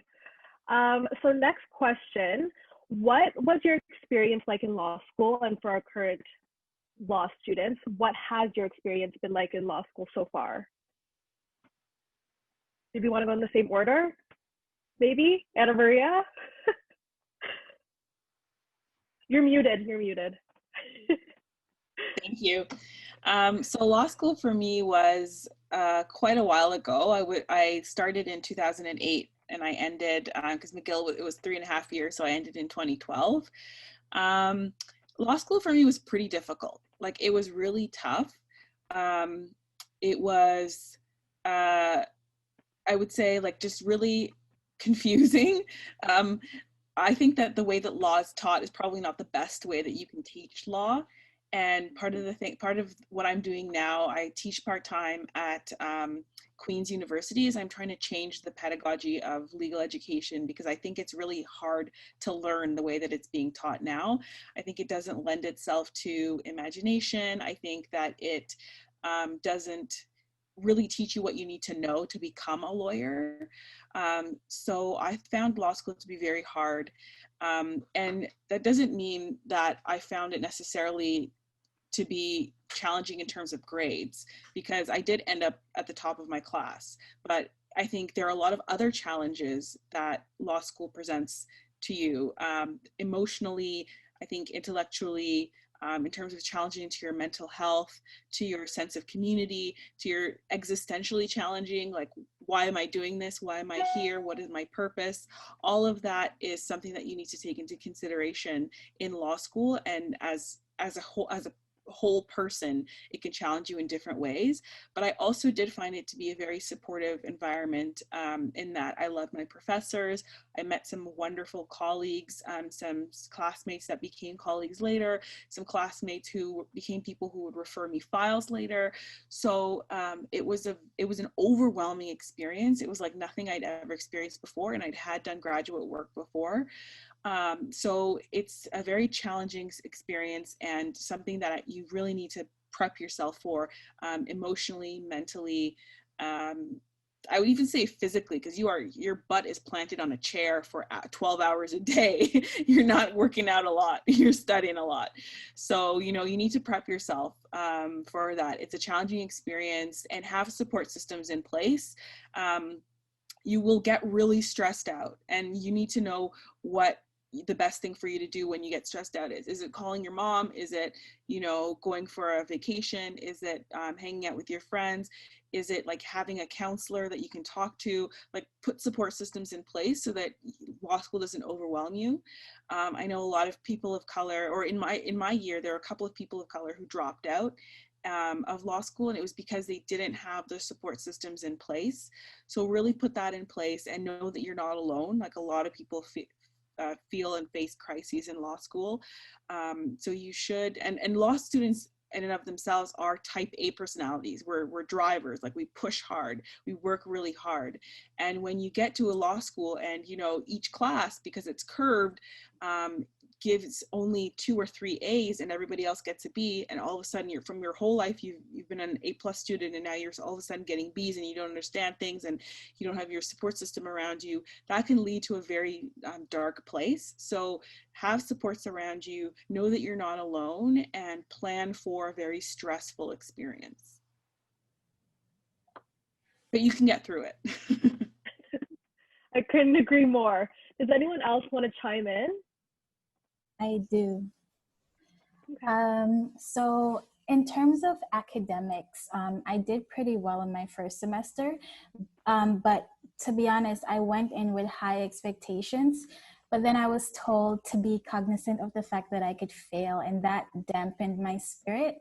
But then I found my spirit back, so that was great. In terms of networking, at first I was intimidated to talk to people. Then I heard that lawyers love to talk, and I still struggle with the fact that they're open and willing to share, but I can see that now. In terms of extracurricular, I joined clubs and sports, so that's been really helpful in terms of mental health, because for me, I moved away from my family and I had to start all over. And at first, I used to cry all the time that no one would visit me, but then and I also lost a lot of weight in first semester because I didn't prioritize eating food. But then, it all worked itself out in the end. And lastly, in terms of friends, I read an article prior to going to law school. Oh, I'm sorry, guys. I should put a disclaimer that because I'm like the first in my family to attend law school, all of this was new to me. And so I was trying to figure it all out. But yeah, in terms of friends, I read an article that you should try to get to know everybody and not try to make any cliques. But by the time I was done saying hi to everybody had a clique and I had no clique. But then I eventually found my circle and it all worked itself out in the end. So second semester is gold. First semester will be trying times in my own experience. I just wanted to add for students who aren't going to law school right out of their undergrad, like I took 6 years off between my undergrad and law school. And one of the hardest things for me, because I was working at a high school, I was working in construction, I was doing manual labor.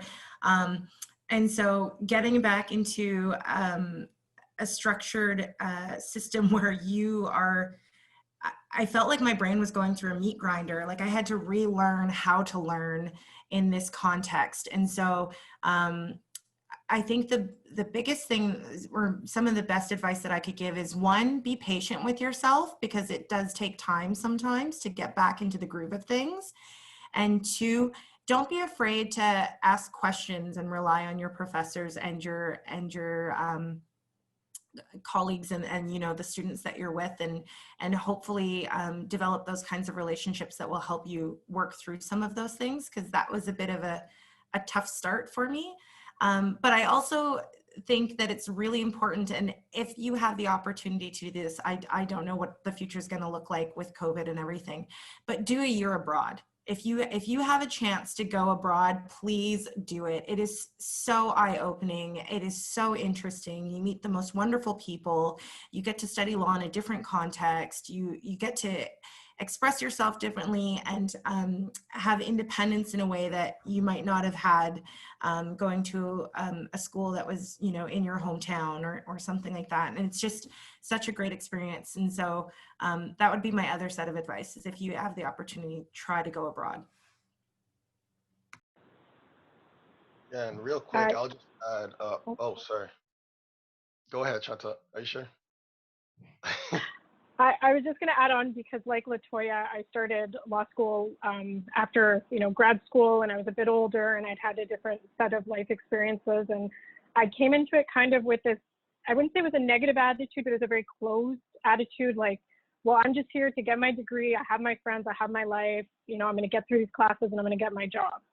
And, you know, the first year I was very closed off to people, and I would just study on my own and do my own thing. But as I went through the years at McGill, I started to meet great people. And I'm actually kind of sad that I missed out on a lot of stuff in my first year and even my second year to a great extent. And when I got to bar school, because in Quebec you have to do bar school, which is like school, you sit there in class for 4 hours a day. I met even more people from McGill that I hadn't met at the faculty. So I would just say, take the opportunity to try and explore. Like, I would avoid cliques personally. I think that's always a good strategy, and try to get to know as many people as possible, because some of the people that I didn't give a chance to right away, just by looking at them, and I know it sounds bad, but I was like, no, we're not going to click. They ended up being people that I love and I get to hang out with now. So.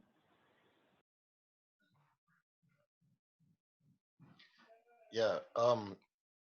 Yeah, I would just add, like, they kind of hit it both on the hand, especially when Latoya said, like, the one to kind of like just believe in yourself, right? Because I find a lot of law students, and myself included, there's always like some point in time where you kind of feel like perhaps you don't belong, and that like the people around you, like it's going so well for everyone else around you, but for some reason you're not getting it. It's not clicking for you, you know. And I assure you, everybody goes through that, right?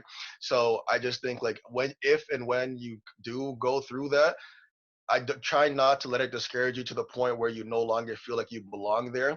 I think it's one of those turning points where you can again go to a prof's office hours, meet with prof, talk to some other students, and really have that collaborative aspect. Because that really, for me, like one thing that really helped me in regards to law school was just collaborating with my classmates, right? Like meeting up with them and talking about different cases, and before exams talking about different what we thought would be on the exam in different cases. So like for me, that was like the most helpful. And what I would also add is to find something that you could do or something that you have that helps you escape from law in itself. And for me, like I played on the football team while I was in law school. And I think although it was like pretty difficult, what it did for me though, it gave me a space where I didn't have to think about law anymore. It was like when I'm here, I'm like literally a completely different person, and I could have hours away from law school and a lot of like the stress obviously and that comes with law school in itself and within that building. But find something, whether it's going to the gym and doing a 20-minute run, or it's playing checkers with a friend, like whatever it is, like find something that you find is enjoyable and take that time to be away from law school, because I think it'll help you be a little bit more refreshed when you do get back into that building. Yeah, I'm going to piggyback on what Chris said. When you get to law school, everyone is going to be smart, everyone is going to be driven. And for some reason, law school attracts a lot of type A people. You know, they're very on point with what they do. So if that's what you're going to do in terms of being in law school, you're just going to be there. You're going to be, some people sleep in the library sometimes. Some people just live at school. You don't want to be that person, I'll tell you right now. What Chris said, you want to have a hobby or an activity or something you do that just takes your mind away from the work, the school, you know, just the stress in general. Because if you don't, you're going to be stressed all the time. So in order to keep that your mind at a refreshing kind of position, you definitely want to explore other things and try new things and maybe get a new hobby or rejoin an old hobby. I completely agree with everything that's been said. So for the next question, why is it so important to have Black lawyers and legal professionals? Kendra, do you want to start with this one? From my point of view, I think it's because of the need to have my point of view, like having the different voice, along with recognition and competence. I think a lot of the time, I feel like Black is often associated with, I don't know what's the other word, because all I can think of is Black excellence, but the other side. And so I think, that Black excellence and the competence and the voice, like that's why I think, my point of view.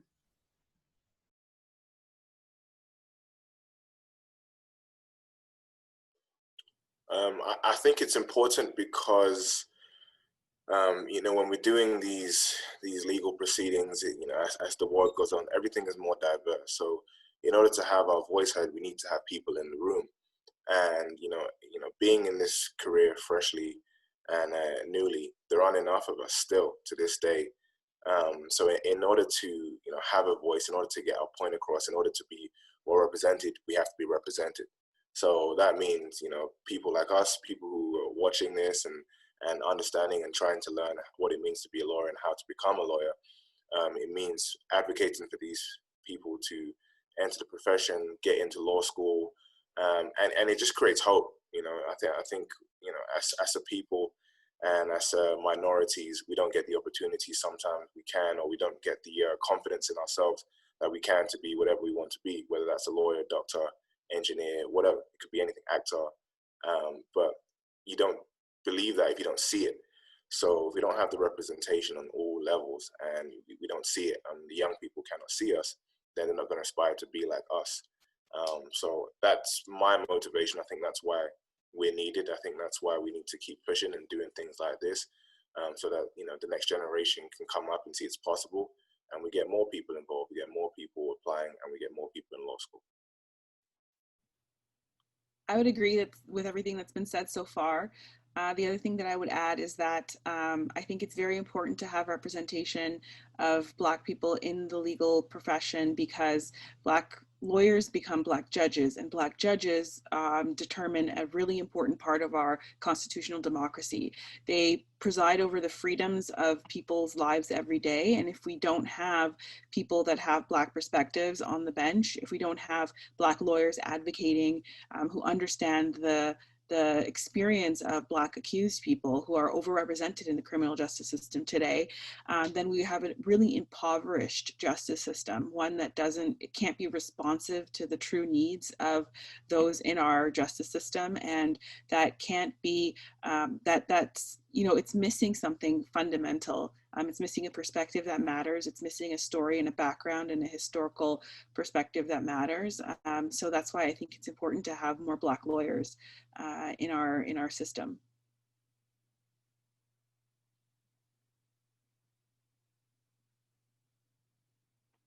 Latoya, did you have something to say? Yeah. Anna Maria hit right on it. So thank you for that.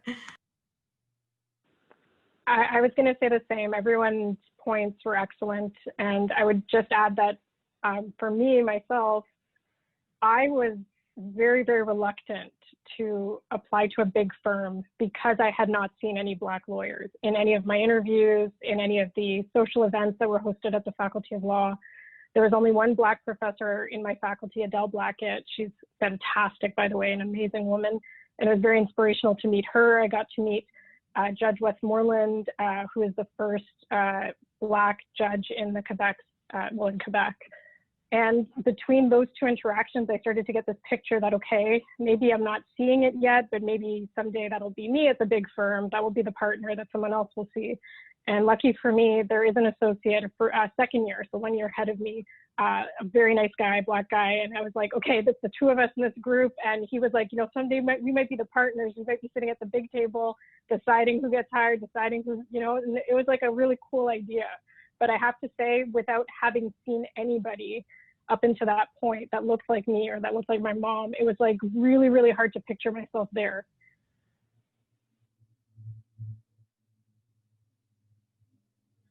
Yeah, and I guess just real quickly, you guys pretty much summed up everything that I agree with. But I think real quickly, I think fostering spaces like these, I think what makes it so important, because although I can't really see your faces, my guess is that you guys are Black or have some type of Black descent. And there's a large difference in being like a law student and a Black law student, I feel, because when you walk into your moot court of like 100 or 200 students and you see 3 other Black people, there's already a toll on you already. It's like, again, that same imposter syndrome comes in, like, do I belong here? Like, there's 4 Black people here and everybody else is white or Asian or what have you. And again, there's kind of that distress on you, right? So it's always comforting, and it gives you hope when you could see other Black people, not only in law school, but in the legal profession of itself, and to see them thriving in a profession that wasn't necessarily built for Black people to be in. It just, like Hudson said, like, it kind of just gives me hope, right? So I think having that representation in those fields, it allows other students who may feel like the odds are against them, it gives them that hope and that tangible evidence that it's possible.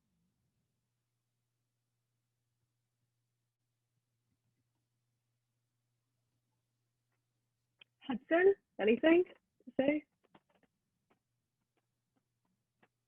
No, I agree. Okay, so now I'm just going to pass it on to Letitia to finish up the questions. Okay, so next question. Have you faced issues of discrimination throughout your legal career? If so, how do you tackle them? I could cover this one. Hudson, you can go. So I'll talk about 2 specific stories that I faced. One was during my 3rd year of law school, towards the end of the last year. So when you get to law school, there's tons of events. There's always free food, different events. Something's always going on. There's a club of some sort. But I remember there was one afternoon, I think it was a Wednesday afternoon, I went into the law school campus, and one club, I can't remember the name of the club, but they were having an event in the atrium, the law school atrium. And it was Domino's Pizza, as there always is. But it was only for law students. So I went to pick a slice, and there was one young lady, she was a first-year student, and she didn't know me. So I went to go grab the slice, and she said, "Oh no, this is for law students only." So, you know, me, I'm a nice guy. I don't get agitated too much. So I just smiled. I said, "I'm a law student." So yeah, I'll grab a pizza. She's like, no, I'm sorry, but this is for law students only. She didn't believe me. I said, no, I'm actually a law student. And it was only when another second-year student came. He is a law student. He's part of us. And she said, "Oh, I'm so sorry." You know what I mean? She apologized. And so I just asked, why didn't you think I was a law student? And she was like, "Oh, I just never seen you before. I wasn't sure, this and that." So I confronted her, and this is how I normally do when I face things. I just question them. I said, why did you think I was, you know, in this space? Why didn't you think I could be a lawyer? Why didn't this? And so I think that's my technique. If you want to address things in a maybe confrontational manner, I think it's good to question people as to why they do the things they do and why they think the things they think. So that was one instance that was very memorable for me, because someone felt like I didn't belong there based on maybe the way I looked or they hadn't seen me before and they didn't believe someone perhaps in my position could be in law school. And the second instance I want to refer to was about a month or two ago. I work downtown in a Husky building. It's a big high rise, around 30 floors. And at night, you have to have a key pass to enter the building. So I came in the building to get some work done. And the security guard asked me what I was doing there. And, you know, I said, oh, I'm a lawyer. I work on the 30th floor. I'm just going up to get some work done. And so he questioned me again. I said, what's your name? I said, my name. And then he's like, okay, go ahead. But then just as I was getting into the elevator, I saw a white counterpart who also works in the building. And he came in, used his key pass, and the security guard did not question him. Clearly didn't know who he was because the security guard was his first date, from my understanding. But he let this white guy just come on in. So when I came back down after doing about an hour and a half of work, I was like, why did you stop me and not this person over here? And he couldn't give me an answer. So I just, you know, further questions, and, you know, you shouldn't really assume those things. I mean, I clearly work here. I've got my key pass, told you my name. It shouldn't have been an issue. And, you know, that I didn't get angry at him. I didn't, you know, berate him or anything like that. But I pointed out to him why the thing he did was wrong. And I think that's another way to address these things. You know, you have to call these things out. You have to be honest, and you have to be conversational about it. Because if you do try and berate people, sometimes they'll react badly, and sometimes it won't work. But that's just how I deal with it. But those are two stories that I wanted to share with you. I think I'll just add real quickly, because something was, when you said that, something immediately popped in my head. I remember this year, my first year of law school, there was a similar event, like a graduate studies event. And there was like someone kind of gatekeeping the door, but there was a pretty good line. It was free food, so there was somewhat of a line. And as like people are walking by, like he's not asking anybody for anything. And then as I start to walk by, he says, "This is for grad students only." And I kind of look at him like, I'm confused. Like I am a grad student. And he was like, show me your law card. And I was like, I just saw you let 20 people walk by you and you didn't ask them anything. Is there a reason you're asking me? And similarly to what Hudson said, like I kind of asked him those questions. Like, is there a reason why you're asking me that? Because I literally just saw you let 20 people walk through. And he says, "Oh no, like I know those people. I know." I'm like, man, like me and you both know why you're doing this. You know what I mean? So like, I didn't show him my card just because I felt like he was, I guess, holding me to a different standard just because of the color of my skin. And as I walked by, and like I did make like a not too much of a scene, but I did question it and showed him that I wasn't happy with what he did. Then he started asking the people behind me for their cards to try to like even it out and level it out. And I was like, okay, man, like come on, like we know what, you know what I mean? So I think what I just wanted to add that because it was a pretty similar story, but I think no one's really immune to those, unfortunately. And I think when the field looks like what it looks like and the classrooms look like what they look like, you're gonna have to kind of face those. And again, there are different ways to go about it. There's no one blanket statement in regards to right or wrong. But I find helping them, I find asking why they thought a certain thing, I feel like that's one of the best ways for them to really think about it, because it could potentially help them like unravel some of their biases. But, and again, it's really not your job to be educating people as to why they should or shouldn't be doing that. But I feel like just asking those little pointed questions gives them some hesitation to think about. So.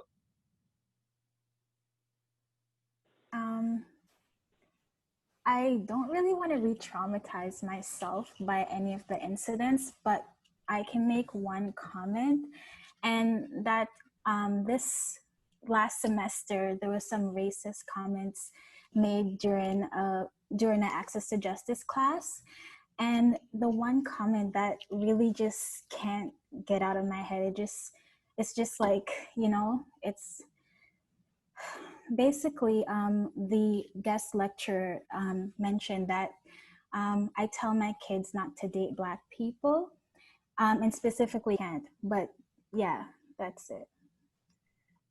I'm so sorry to hear that, Kendra. That's really upsetting.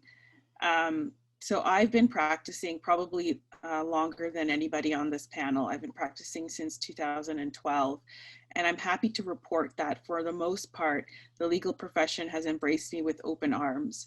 I had tough experiences in law school. There's a lot of garbage people going to law school, but the law profession is very big, and you will find people who are not garbage people who are practicing law. And what gives me a lot of confidence is that the people who matter, the people who are at the top of the legal profession, the heads of law firms that are the biggest in the country, the head judges in our country, the Chief Justice of the Supreme Court, the heads of our professions, the heads of the Law Societies of Ontario, all of those people are extremely strong proponents of inclusion and diversity, and are extremely actively looking for encouraging Black voices in the bar and in the profession. So you will see a lot of nonsense in law school. You will hear a lot of things that are very painful and that will hurt you a lot. But know that the profession that is out there is dying to get you here. We really want you to practice law. We really want you to succeed in law.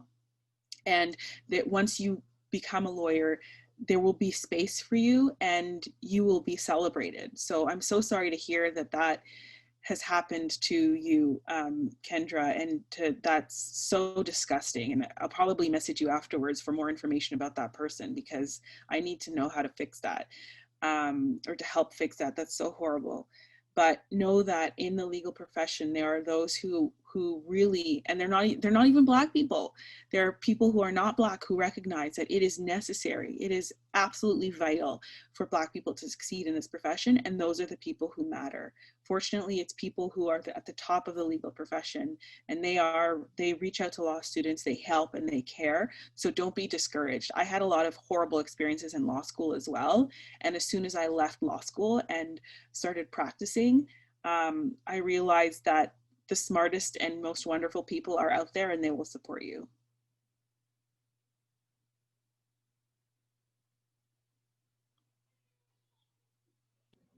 Does anyone want to add something?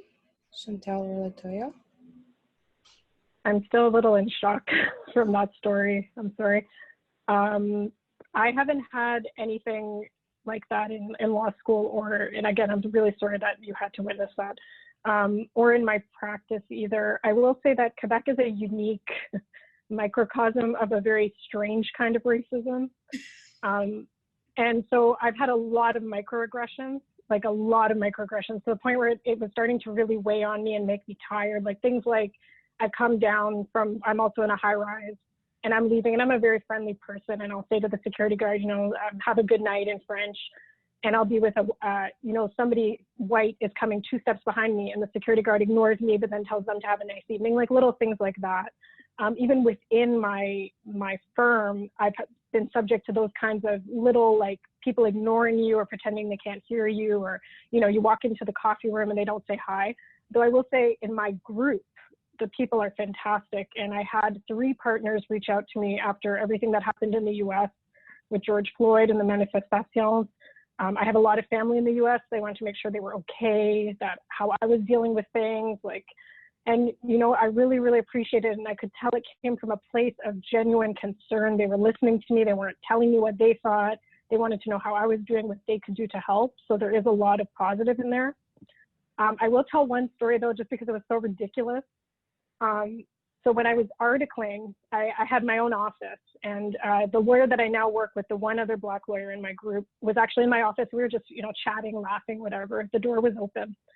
And a 4th-year lawyer came in, he's French Canadian. Now, he is a very nice person. However, he came into the room, interrupted our conversation, and said in French, I need a couple slaves to help me with the following. Now, and again, in French, this is, j'ai besoin de 2 esclaves pour m'aider avec, and blah, blah, blah. I cut him off before he even finished the sentence. I was like, first of all, and I'm not a very sort of person, so I was surprised. I turned around in my chair and I went, first of all, you need to consider your audience, and you need to change the way you just started that sentence. And he turned bright red, and he kind of apologized a little, but he was clearly flustered, and he explained what he needed our help with. Law is very hierarchical, so it's not uncommon to have a 4th year come in and interrupt your day if you're a stagiaire, which is an articling student in Quebec, or a 1st year. And, the encounter was really awkward, and he left. And then it was just me and this lawyer. And I asked him, well, how did you feel about that? And he said, to be honest, and we have different backgrounds. My family's from the Caribbean. I'm a mixture of Black and brown people. He's from Africa, and he doesn't have that same relationship with slavery that I have, where I feel very, very, like, as soon as I hear it, I feel very strongly, and I feel very upset. And so I told him the comment to me was unacceptable, especially saying it to two people that look like us. And he said, you know what, now thinking about it, I agree. But at the time, I didn't think too much about it. I just thought it was a weird comment, and I probably wouldn't have said anything. So I was like, okay, so we had a nice discussion about it. And then I went to go talk to that lawyer at the end of the day when I cooled down a bit. And I explained to him exactly where I was coming from and why I thought it was inappropriate. And he apologized, and he said 100% he agreed with me, and he would never make any comment or say anything stupid like that again. And I'm sure that this guy has walked into a room like 20 different times where there's been a white articling student and a white lawyer, and maybe he's used that expression for whatever reason. But I'm hopeful that now that I have corrected him on that, he can like find another way to say, I would like to give you a task that you may not want to do, without using that particular language, especially given that there are people on the floor who may react to it differently than he and his friends might. So anyway, it was a weird incident, and at the time I wasn't hired yet. I didn't have an offer, so I had all these thoughts after, like, is he going to trash me on my reviews? It turns out it's fine, and we see each other all the time, and there's no issue. But I'm happy I corrected him, and I'm happy he took it well, and it ended up being an okay incident. But you're going to hear some crazy stuff out in that world, I'm telling you.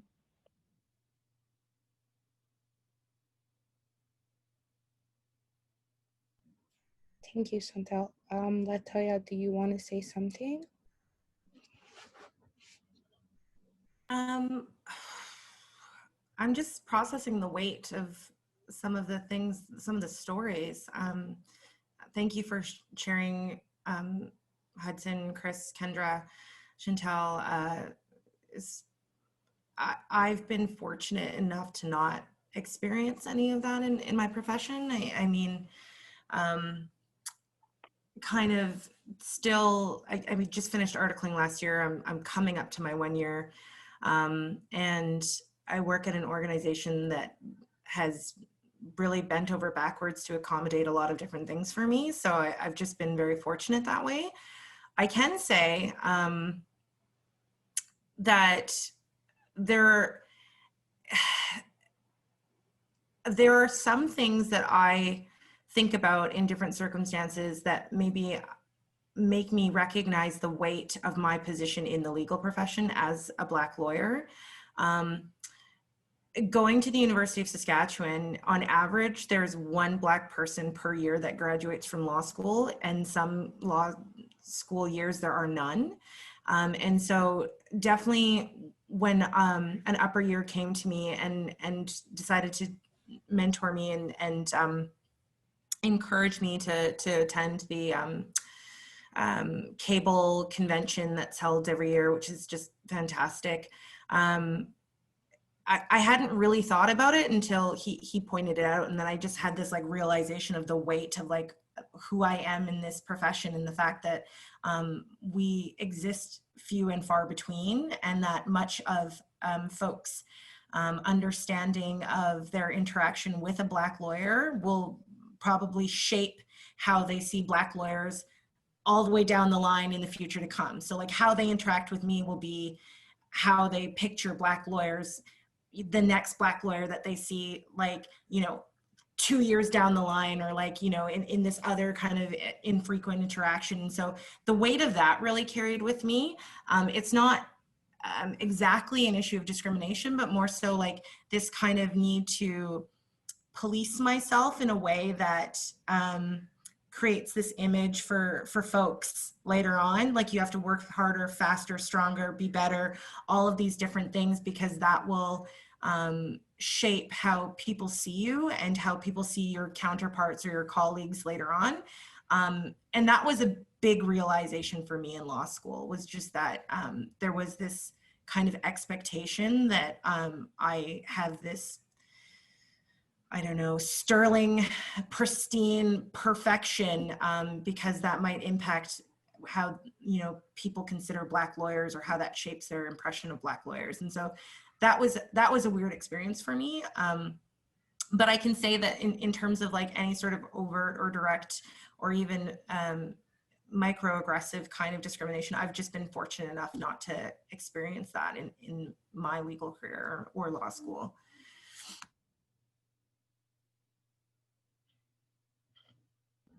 Thank you all for sharing these unfortunate events with us and sharing the advices that you had for us to react to these events.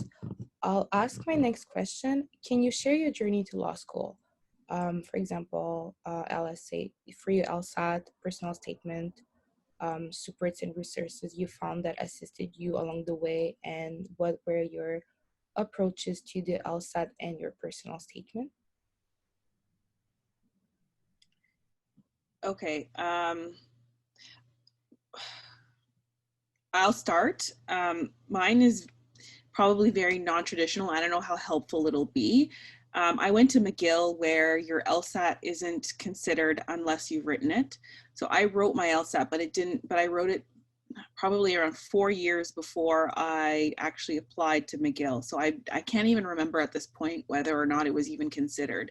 But my path to law school was very non-traditional. I finished an undergrad in international relations and Christianity and culture double major at University of Toronto. Immediately after that, I went and I did a master's at Oxford University at the Development Institute in forced migration. So I was in Oxford for a year, and then I went for a year to work in international development, specifically focusing on refugee rights in India. So I was in India then for another year, and it was while I was in India that I applied to law school. So I got to law school having been out of undergrad for 2 years, and I did my LSAT, I think, the summer after my second year. So I honestly can't remember whether whether I even submitted the LSAT. I think I did. I think you have to submit it if you wrote it. But it may have been even outdated by then. I'm not sure. But I can help with the personal statement. For the personal statement, my advice is 100% get other people to read it. Do not submit a personal statement that nobody else has read. And don't make it, even if your mom and your dad are lawyers, don't make it your mom and your dad, because they'll love you and they'll think everything that you write is great. Give it to somebody who you trust in terms of their ability to objectively assess the quality of your statement. A mentor, a professor, even a friend who will keep it real. Give it to somebody else who will take the time to, and look for somebody who wants to see you succeed. So not just somebody who will tear up your personal statement for the purpose of tearing it up, but give it to somebody who wants to see you succeed. And tell them, a personal statement is supposed to have, if it's somebody who doesn't know what a law school personal statement is supposed to look like, tell them. A law school personal statement is supposed to convey persuasively why I want to study law at this particular faculty and what is drawing me to the study and practice of law. Give it to somebody who cares about you, but somebody who will be very critical about it. So that's my advice. For the personal statement, you have to have at least one person, if not more, read it. I'll chime in here. My path to law school was quite straightforward. I mentioned that earlier, that was always the plan from the get-go. So towards the end of my third year of undergrad, where I studied psychology and sociology, I began to study for the LSAT, and I took it for the first time the summer after my third year. After about 2 or 3 months of studying, wasn't enough time, didn't like the score I got, and so put myself to work again towards the beginning of my fourth year, my last year at undergrad. Worked my butt off. I did a lot of practice tests. I think that's probably the biggest advice I could give in terms of the LSAT. Do as many practice tests as you can and do it under timed conditions, because it really helps you emulate what you're going to do in the real thing. So I ended up taking the LSAT twice, got the scores I wanted. In terms of the personal statement, I would say to also include something that makes you stand out. I think if you can give the reader on the admission committee something that they'll remember you by, something unique about you, it helps you stand out from the rest of the pack. So those would be my two things that I take away from my own journey. Do the practice test as many as you can under time conditions, and try to point something out that makes you unique. Yeah, I can say that I also took a bit of a non-traditional path to law school. I did study for the LSATs. I didn't take the prep courses. I had spoken to some other folks who felt like they weren't that helpful, but they might be helpful to others. I can't really make that assumption. So I did spend a lot of time studying on my own. I spent a lot of time doing a lot of practice tests. I was lucky enough to get to the LSAT on my birthday, so that was awesome. And the one thing that I can say is that not only to try and take it under timed condition, but if you can, try and take it under conditions where there are other people in the room. One of the wildest things happened during my LSAT where the proctor left their microphone on when they left the room to go to the bathroom, and had a conversation about their upcoming weekend. So until someone ran out quickly enough to say, I think you need to turn off your microphone. And I kind of looked around, and there were a lot of folks that were shook. Like, they were just kind of like, oh no, like, where am I going? Like, what am I doing next? Like, I can't believe this just happened. Whereas I was fortunate enough to be, doing my practice exams while, my mom was laughing, watching the TV or stuff like that, like trying to have like ambient noise or things going on so that I didn't get distracted as easily. I found that was really helpful. In terms of the personal statement, I think the biggest thing that I would say is don't write it like it's a resume. Like, they already have your resume. Just kind of talking about your accomplishments. I mean, this is your opportunity to let them get to know you as a person. This is an opportunity to fill in the blanks, because when they see your application, they're only looking at you as a human being, but on paper. So you really have to fill in those gaps for them and let them know who you are and what you're striving for and why you want to be there. And I think that's one of is really great. I also subscribe to including some sort of insight into some of your passions too. I think that it's really important to write about like how you want to go to law school, but how other things in your life have helped to inform that. So for me, it was being an artist. So stuff like that. And I think that, yeah, that's like the best advice I can give you is just write your personal statement as if you're filling in the gaps and letting them know who you are, because you won't be in the room when they go over your application.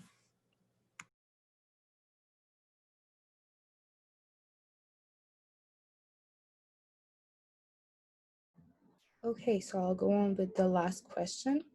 If you could give one piece of advice to a prospective law student, what would it be?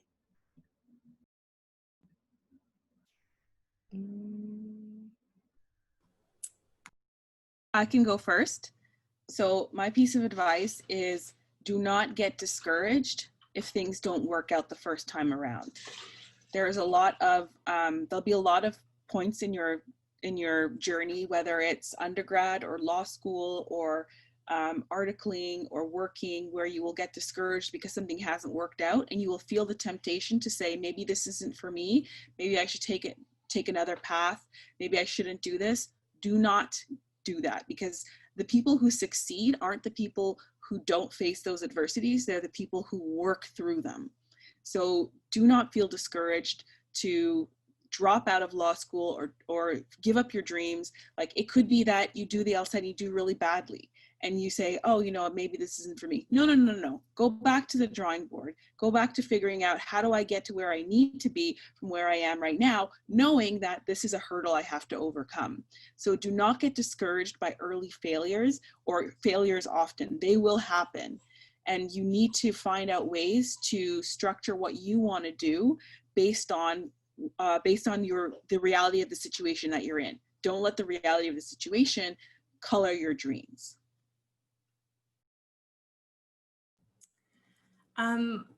So I don't know how well this advice will work for everyone, but this is something that I experienced. Be okay with saying no. Be okay with waiting. It's very uncomfortable, and there's definitely a panic that law school instills in folks that they have to get a summer student position, they have to get an articling position after second year, they have to, and they're very streamlined with what firms get promoted at the law school. And they're very streamlined in terms of, you know, the for Saskatchewan, it's like these big 5 names. Like you've got like Dentons, you've got Blakes, you've got, you know, MLT Aikens. Like there are these big names that are at most of the firm events that are giving advice about careers and all of that. And I knew I didn't want to do any of that work. And so I didn't apply to any summer student positions in first year. I applied to very few articling positions, a couple of clerk positions, and I actually finished law school without having a job secured, although I had just interviewed for one previously. So it wasn't until the summer after I graduated that I secured my position with the BCCLA. So it was a gamble for me to wait for something that came along that I really wanted and not to just apply for something in order to have a job. And I don't know if that'll work for everyone, but I think it's so important that if you're going to be engaged in this career for longevity and doing something that you're passionate about, that sometimes you just have to wait until the right thing comes along. To say that said, not everything is permanent. So if you do, like some people say, you know, just get the articling gig and then and you know, do a year as an associate and then you can find a better job that you're more inclined to do, and that works for folks too. But I think that one of the hardest things that I had to go through while choosing my career and being in law school was to be comfortable with not knowing, and be comfortable because I knew what I wanted, and if it didn't come along, I wasn't going to apply for it. So that's something that I can share about my experience. I would say don't take things too seriously. I think, as I mentioned earlier, there's a lot of type A people in law school, and I think people tend to get in their head a lot. They start to get discouraged themselves because they see everyone around them you know, spending 6 hours in the library, or saying they need to do this, they need to get this done on time, they need to get this, like it was just said, 1 opposition, 2 opposition. I think people take things too seriously sometimes, and it actually ends up affecting them negatively. You know, I remember doing what it's called the 1 hour recruit, where people, you know, you go to firms and you do these interviews and whatnot. I just remember seeing people crying and stressing and walking up and down the room just frantically. And I don't think they help themselves by just psyching themselves out. And it's universal, not just in that position, but it's also throughout law school with exams, assignments, teachers, professors, classmates. I think if you just breathe, take some time and realize you deserve to be there, and you're going to be okay. Everything's going to be just fine. You're going to get a job. You're going to have a wonderful career as long as you work hard. I think that's something to, you know, take away and believe in yourself. So that's one advice. Don't take things too seriously, please, because otherwise it doesn't help you. It doesn't help your mental health either. And that's very important in the legal industry. Take care of your mental health. Don't take things too seriously.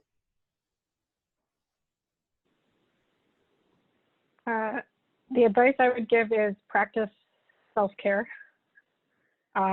Eat, exercise, do the things that you love. Don't give up on everything. Maintain the relationships that you value, because they're going to be there long after you finish law school and throughout your legal practice. I would say that, you know, I'm on a big file right now, and the other day I mentioned to a senior partner, that I had pulled a near all-nighter and I was a bit, you know, tired, and we were in the middle of a meeting, and he said, okay, well, you know what, you need sleep, so go to bed. You need sleep, we can do this later. Sleep is important. You're not at your best. Your mind doesn't function at its best. So we're pretty much wasting this time. And he wasn't saying it in a mean way. He was saying it as, you know, out of genuine concern. And he really stressed the importance. And I think we all try to push ourselves. We all try to stretch that day more than 24 hours sometimes. And sometimes it's necessary. You know, if you have a deadline, a court deadline, you have to stay up. Fine, you do it that one time, but it shouldn't become a habit. And you should definitely be thinking about the things you like to do and the things you want to do to feel good. Whether it's, I like to color, I go out on the balcony, I make a drink and I color, and and I have my dog and I feel great. I go for walks now. You have to do the things that help your mental health. And if and when you need that extra help, get it. I started seeing a psychologist in my second year of law school. I just needed someone to talk to on the regular. It was great. It was a big help, especially for various issues I have with being assertive. She helped me a ton.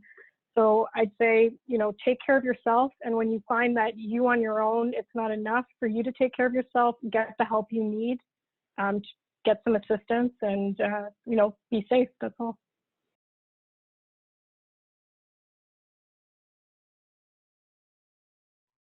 Yeah, so I think Chantel really hit the nail on the head there in regards to like finding something that you enjoy that again, like just kind of takes you out of that space of law school, the stress that it brings.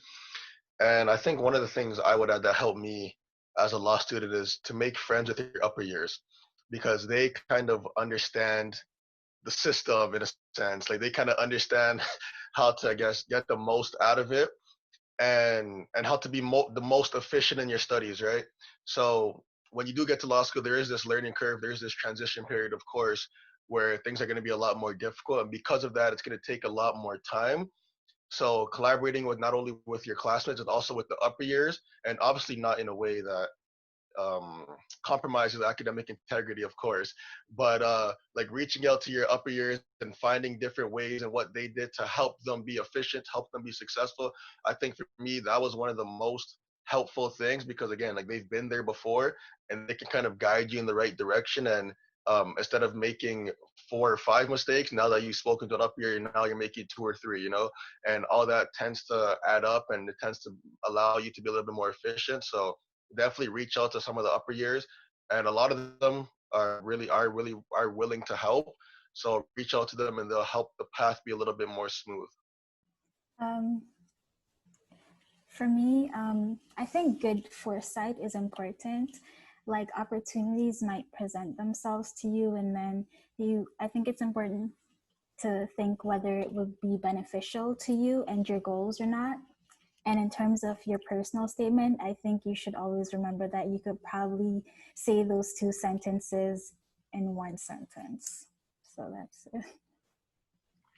I actually have another piece of advice to add. So my husband is eavesdropping, and he has had a piece of advice that he told me that I need to convey to you guys, which is that, so he actually did the LSAT and he got 99th percentile on the LSAT. And one trick that he did to do really, really well on the LSAT is he says that there are previous LSAT exams that are available to buy on Amazon. And the LSUC, so the LSAC, what is it called? The organization that does that runs the LSAT, they have all the previous exams, and you can actually buy them, and you can practice on real LSAT exams as opposed to buying like Princeton review exams or all those other companies that run the prep courses. You can, instead of doing that, you could actually buy the exams from the organization that runs the LSAT and buy previous exams and do drills on the basis of actual LSAT exams in the past. And then you're more likely to be successful because you're writing exams that are more likely to look like the ones that you're actually going to write. Oh, and he says there are 80 of them. Okay, now go away. I'll just really quickly add one last thing because you said the LSAC and it kind of reminded me of something. There are fee waivers for the LSAT and there's fee waivers for the application. So law school is expensive in itself. It's already expensive enough. If you do whatever you can do to try to minimize that cost. So I implore like everybody in here through those fee waivers or those application waivers, like apply for it. Because I remember, like similar to Hudson, I took the LSAT twice. I didn't pay for it either time because of the fee waivers. So like really apply for those, and it doesn't hurt to apply, and it could save you hundreds in the long run. Also to that point, pay attention to the different categories of applications. So if you're applying as a mature student or you're applying as a student with special circumstances, because those applications are considered differently. And so make sure you're just checking if you're eligible for these different types of application statuses.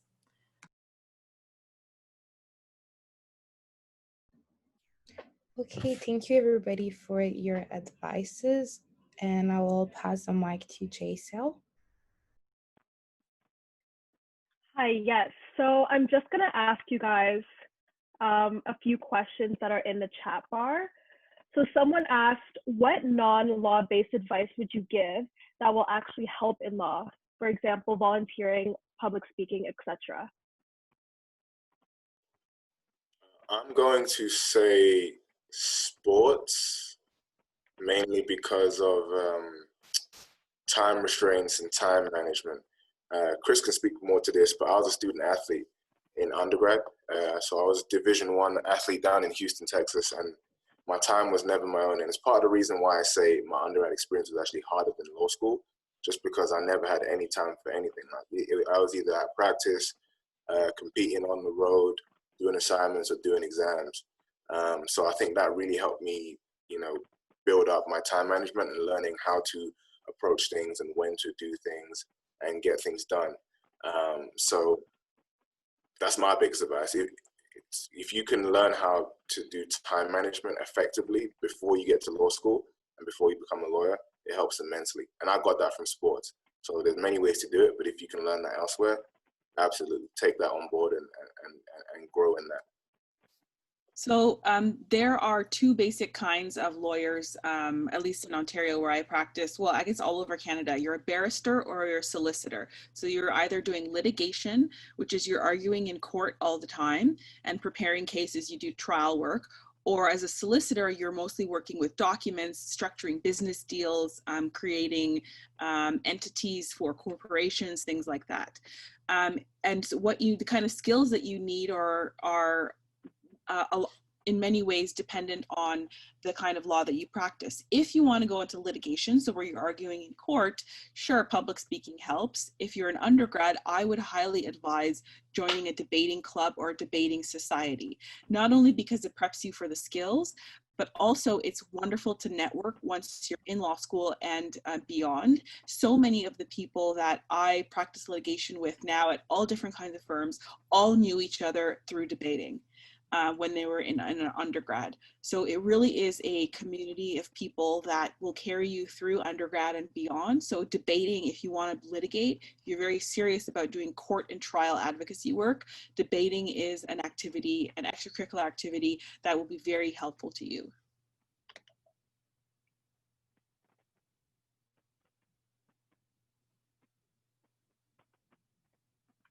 Okay, thank you. Sorry, I'm just looking for another question. So someone else asked, what aspects of your personal statement do you believe made you stand out amongst other applicants?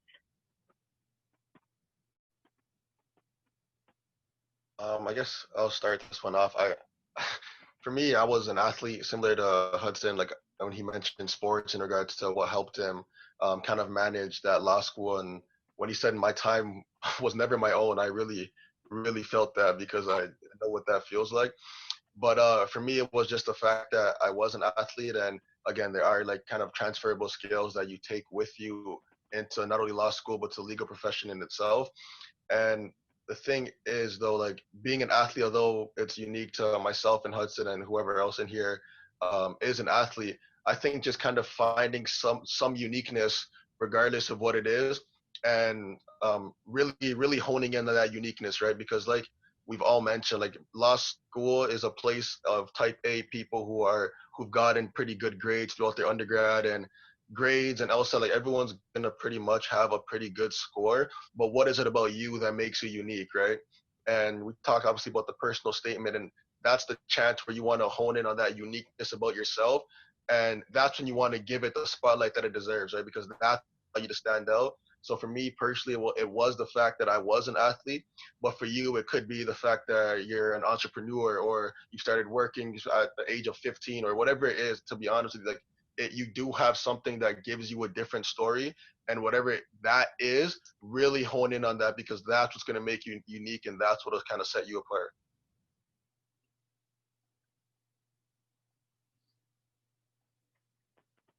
Okay, so one last question.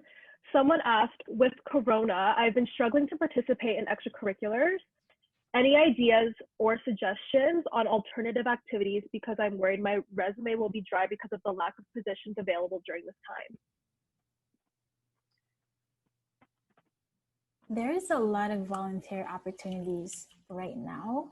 I can't remember the exact name, but even the government like released a volunteer initiative. And I think also like if you go on like LinkedIn, like there are a lot of opportunities through there. But I'm not sure. I think the government opportunity, that's a really good one to start. And I don't know if anyone else had anything else to say.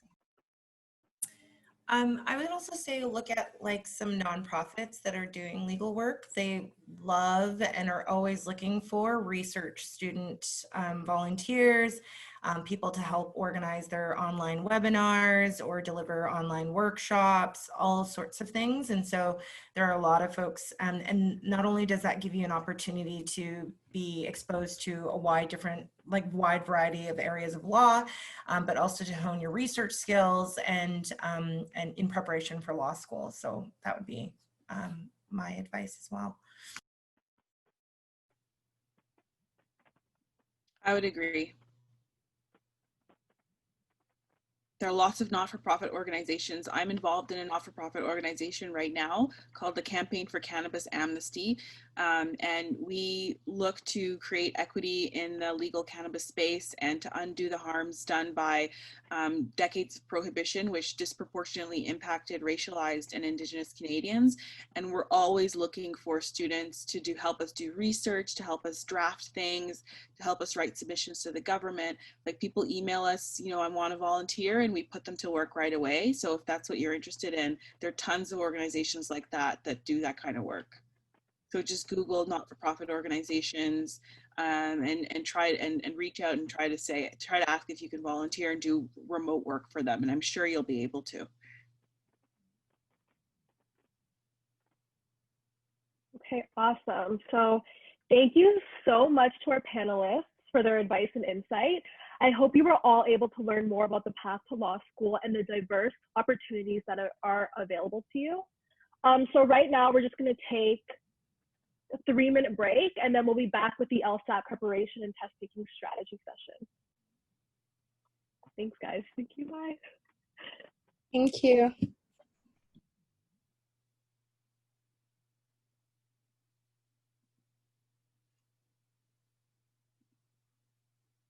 Nick from the Princeton Review to lead the LSAT preparation and test taking strategy session.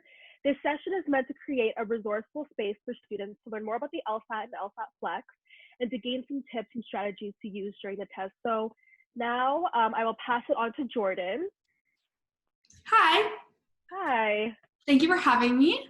Of course. It's like amazing. I was like listening to the end of the panel and it sounds amazing. So thanks for having me here. Of course. So sorry. This is like my first time using Zoom. I know, crazy. How do I not use Zoom yet? Okay, so can you guys all see me? Am I clear on the screen? Yes, yes. Okay, incredible. So hi guys, thanks for inviting me. My name's Jordan, and I am, like was mentioned, I'm a teacher with the Princeton Review. So I teach the LSAT with the Princeton Review. I've been teaching with them for the past 2 years. And what I'm going to do today is kind of talk about the LSAT. Yes, talk a little bit about Princeton Review because like that's who I'm here with. But at the end of the day, I kind of want to just talk about the LSAT, hopefully kind of demystify it a little bit. I know the LSAT's like this super scary, overwhelming thing that we all have to go through to apply to law school. So hopefully today's session, I can talk to you a little bit more about the LSAT, specifically the LSAT Flex, because I know things are a little bit different with COVID right now. Talk a little bit about the course.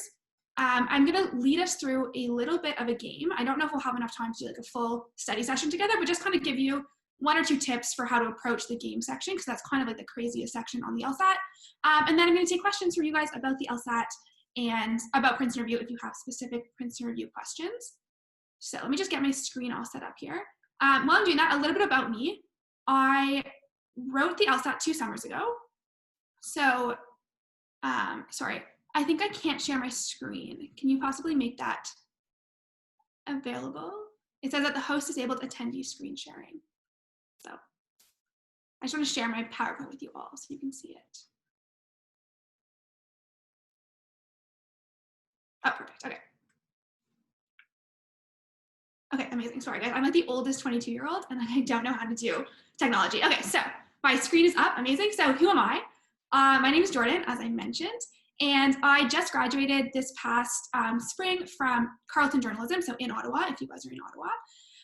And I'm attending U of T Law in 2 weeks, which is insane. So I took the LSAT, like I said, 2 years ago, and then I've been teaching for Princeton Review ever since. So not only do I know a lot about the LSAT, I'm also kind of like the go-to girl for all my friends about the LSAT. So I'd love to be that for you guys as well. They don't have my actual email on this slide, but I'll add it in at the end. And if you have any questions whatsoever about the LSAT, whether it's Princeton Review related or just kind of in general, or about law school applications, you can totally message me at any time, and I'm happy to walk through them with you. So I kind of want to get a sense of you guys, how you feel about the LSAT, what you know about the LSAT. So first of all, are you guys in university right now? Are you in first year, second year, third year, fourth year, out of school? You can kind of like write in the chat how do I get to the chat? This is the question. I'm so sorry, guys. I really feel like I should, oh, amazing. Okay, on the chat. Second year, third year, third year, third year, third year, second year out of school, just graduated. Okay, amazing. The great news is that you can write the LSAT at any time. Check to make sure that you're not writing too early. There's like a little bit of a time cap on how long you can use the same LSAT score. I think it's something like 5 years, so you should all be good. And don't feel stressed if like you haven't written yet, or if you feel like it's too early to write. There's no really like proper time to write the LSAT.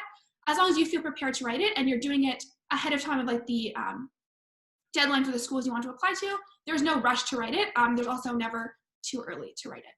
So again, in the chat, what have you guys heard about the LSAT? I feel like it's like this big scary thing that a lot of people research on the internet. So what are your first impressions about the LSAT?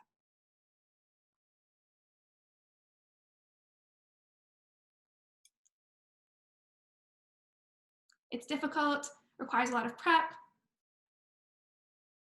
really tricky. Intimidating, yeah, for sure. So these are highly anxious, absolutely. These are all like the very common ways people feel about the LSAT. And I'm hopefully here to tell you, yes, it's a lot of preparation. Yes, it's a tricky test. Yes, there will be anxiety about the test. But at the end of the day, it's a beatable test. It's a learnable test. And once you write it, you'll never have to think about it again. And you can kind of just like joke about how dumb the LSAT is. I say that all the time. It's like, I tell all my students, it's such a dumb test, but it is necessary to apply to law school with it. So studying that works for you is really gonna be what gets you the score you wanna get and gets you through that hurdle of doing the LSAT to then be able to apply to law school and then practice law. So yes, all the things are correct. It's difficult, lots of preparation, but it is learnable. So I just wanna kind of tell you that from the outset. It is possible to do well on it. And a class like what Princeton Review offers is one way to do well on it. There's also, like I heard at the end of the panel, taking practice tests, a great way to study, talking with people who've written the LSAT. I wouldn't necessarily recommend looking online. People like to really freak out online. There's so many forums of people being like, the LSAT's the hardest thing ever. I totally fell into that trap of reading every single possible forum on the LSAT and freaking out about the test. So hopefully if this is your first introduction to the LSAT, I can tell you it's not that hard. And with enough preparation, you will be totally, totally fine. So what is the LSAT? If you don't know, I should have probably started with that. The LSAT is law school admission test. So it's the test you need to write to go to law school in Canada. It's 1/3 of your application. So your application is your GPA, your LSAT score, and your personal statements. So it's important, yes, to get a good LSAT score, but it's not the be-all and end-all of law school. Some people love the LSAT and they really thrive on their LSAT score and they use that to kind of boost up their whole application. Other people, the LSAT isn't so much for them, but maybe they have a great GPA or they have a great personal statement. So the LSAT is important, but it's not like the be-all and end-all of getting into school. So to register for the LSAT, you go through lsac.org. If you just Google LSAT registration, you'll be able to hit the link to sign up. There's 8 dates every single year, so there's lots of opportunity to write the LSAT. You can write as many times, no, that's a lot. You can't write as many times as you want. You can write 3 times, I believe, in a year and 5 times overall. Most people I know write it twice or 3 times. So it's not something you have to get in your first shot, but it's also something that you don't have to like write 7 different times to do well on. So on the board, you can see there's 8 dates coming up. So August, October, November, January, February, April, June, and July. Just a little note, if you're applying to law school this year, so in November, the last possible LSAT you can take is the January LSAT. So that's the last one they stop accepting for this round of admissions. But like I said, if you're applying further down the line, you can take any of the tests and it will still be used for your entrance to law school. So that's a law. You can't take it an unlimited number of times. They put a new rule in this year. Like I said, I believe it's 3 times in a year, 5 times in a lifetime. You will not have to do it 5 times, so don't worry that you're going to hit that limit. Most law schools, though, they only take your highest scores. If you're interested in law school in Ontario, you can kind of look up which schools take your average and which schools take your highest score. I actually believe the only school that takes your average score is McGill, and all the other ones, while they might see all of your test scores, they'll only actually consider your highest score. So that kind of alleviates a little bit of anxiety because you can write it 2 or 3 times. So to register, it's $200 US, which is pretty steep, but like I was also mentioned in the panel, there is a waiver available through LSAC's website. I do encourage you to apply if you're able to, because it's a great resource to kind of make the LSAT more accessible to everyone. Again, there's a note here that says most students take the LSAT in the spring of their 3rd year. Kind of arbitrary. You can take it then if you want. That's a great time to take it. I took it after 2nd year. I know people that have taken it when they graduated, people who are currently working and then decided to take it. So really there's no like right or wrong time to write the LSAT, as long as you're writing it before you apply to school. So any questions about like that, like the basics about the LSAT, like the intro, what the LSAT is, before we kind of talk a little bit more deeply about what's on the LSAT and what is required to write it.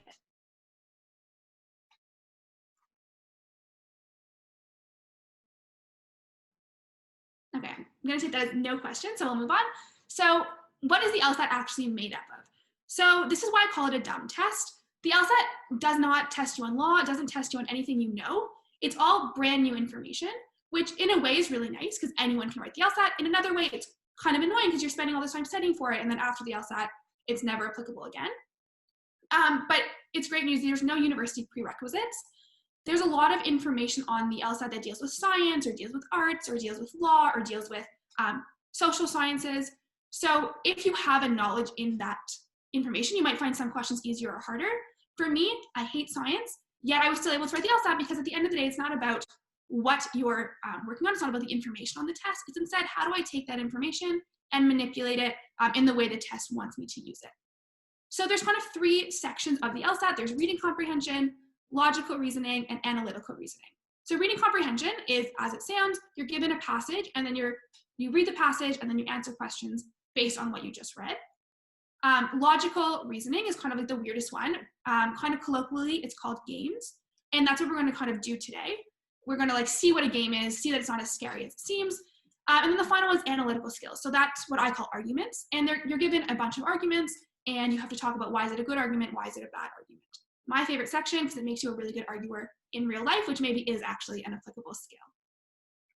So the structure of the test, it's a multiple choice test. Usually it's 5 multiple choice sections and you have 35 minutes for each section. Of those 5 sections, 4 of them are marked. So you have 1 reading comprehension section, 1 game section, and then 2 argument sections. You also have something called an experimental, which is another one of those sections. It just isn't marked. Why it's there, I couldn't tell you. It just is there. So you have to kind of treat all 5 sections as if they're being scored because you won't know which is the experimental section and which is the scored section.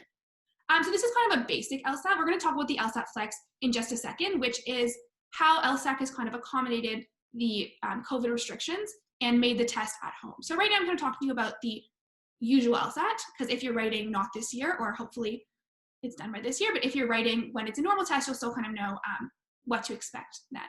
So after you've written the 5 sections, it's 101 about scored questions, and you're going to get a score from 120 to 180. So they take your actual score out of 101, how many things did you get right out of 101, and then they have this formula that converts it into an LSAT score. So from 120 to 180.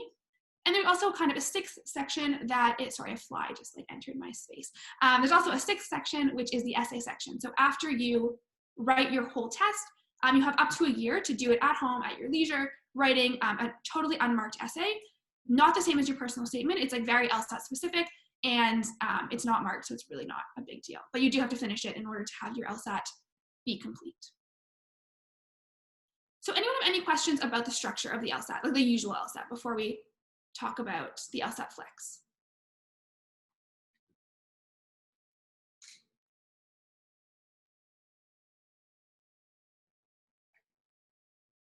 No? Okay, amazing. So LSAT Flex, you might have kind of heard that term floating around. So this year, obviously, they can't have any of the LSATs in person, but they didn't want to lose out on a whole year of test taking. So they introduced LSAT Flex, which is the test, so all the same information, but it's done on your computer at home. So it's shorter than a regular LSAT. So it is one argument section, one game section, and one reading comprehension section.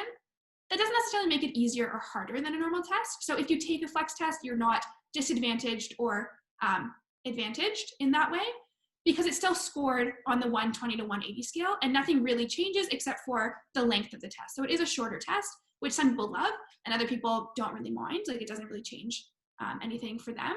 And right now, the August test is definitely an LSAT Flex, but there's no word on September, October, or like as so forth.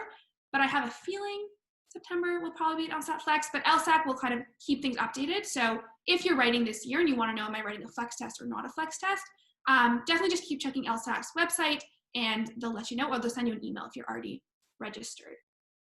Yeah, so nothing really changes other than you're taking it at home and it's a little bit shorter. So any questions about the structure of the LSAT Flex, the 3 sections versus 4 sections? I think someone asked a question maybe before about that. I can go back. Yeah, Sarah asked, do you believe it's okay to take a 3-section test instead of 2 to prepare for the Flex? Which I think it definitely is. So if you know you're writing an LSAT Flex test, there's no reason to study with 5 sections. You can just study with 3 sections. But if you're unsure of if you're taking a Flex test or a standard test, it's always good to overstudy and study with 5 sections. And then if on test day you're only doing 3, great news for you. It's a lot easier because you're not like doing 5 whole sections. So a little bit more about the LSAT Flex. How it works is you do it at home. If you've ever taken like your Smart Serve, it's kind of the same idea where they have a proctor who's watching you through your webcam. A lot of my students wrote it Flex in June and July, and they said they had no problems. It was very much the same as like when they did practice tests at home. Yes, it's a little bit more difficult because it's at home and you're not like in that environment of a test, so it's not really the same vibe. But like none of my students said it was like crazy different than doing tests at home. So this is kind of like more information about what I just said. It's that it's marked the exact same. So I think it's marked on like a bell curve of the past 5 years. So again, if you take the LSAT Flex, you don't have a score advantage. Just like when you don't take the LSAT Flex, you won't have a disadvantage. The one thing though that does change a little bit that maybe could technically change how you feel about the LSAT Flex is there's only 1 argument section. So on a normal LSAT, there's 2 argument sections. So if you love arguments, having 2 argument sections is amazing because you can get so many more things right because you love arguments. A lot of people don't like arguments, so only having 1 section is actually a pro for them because they only have to study equally for each part because everything's weighted the same. And kind of one more note about LSAT Flex, law schools are totally okay if you were in LSAT Flex. So don't think that like it's better to wait till you do one in person because law schools are taking LSAT Flex as the exact same as they take like a regular LSAT. So any questions about the LSAT Flex before I go into like more targeted advice about studying for the LSAT? Also, sorry that I'm like talking at you a lot. Usually like when I'm teaching a class, it's more like interactive, but I know that just with the limits of Zoom, I feel like this is probably easier.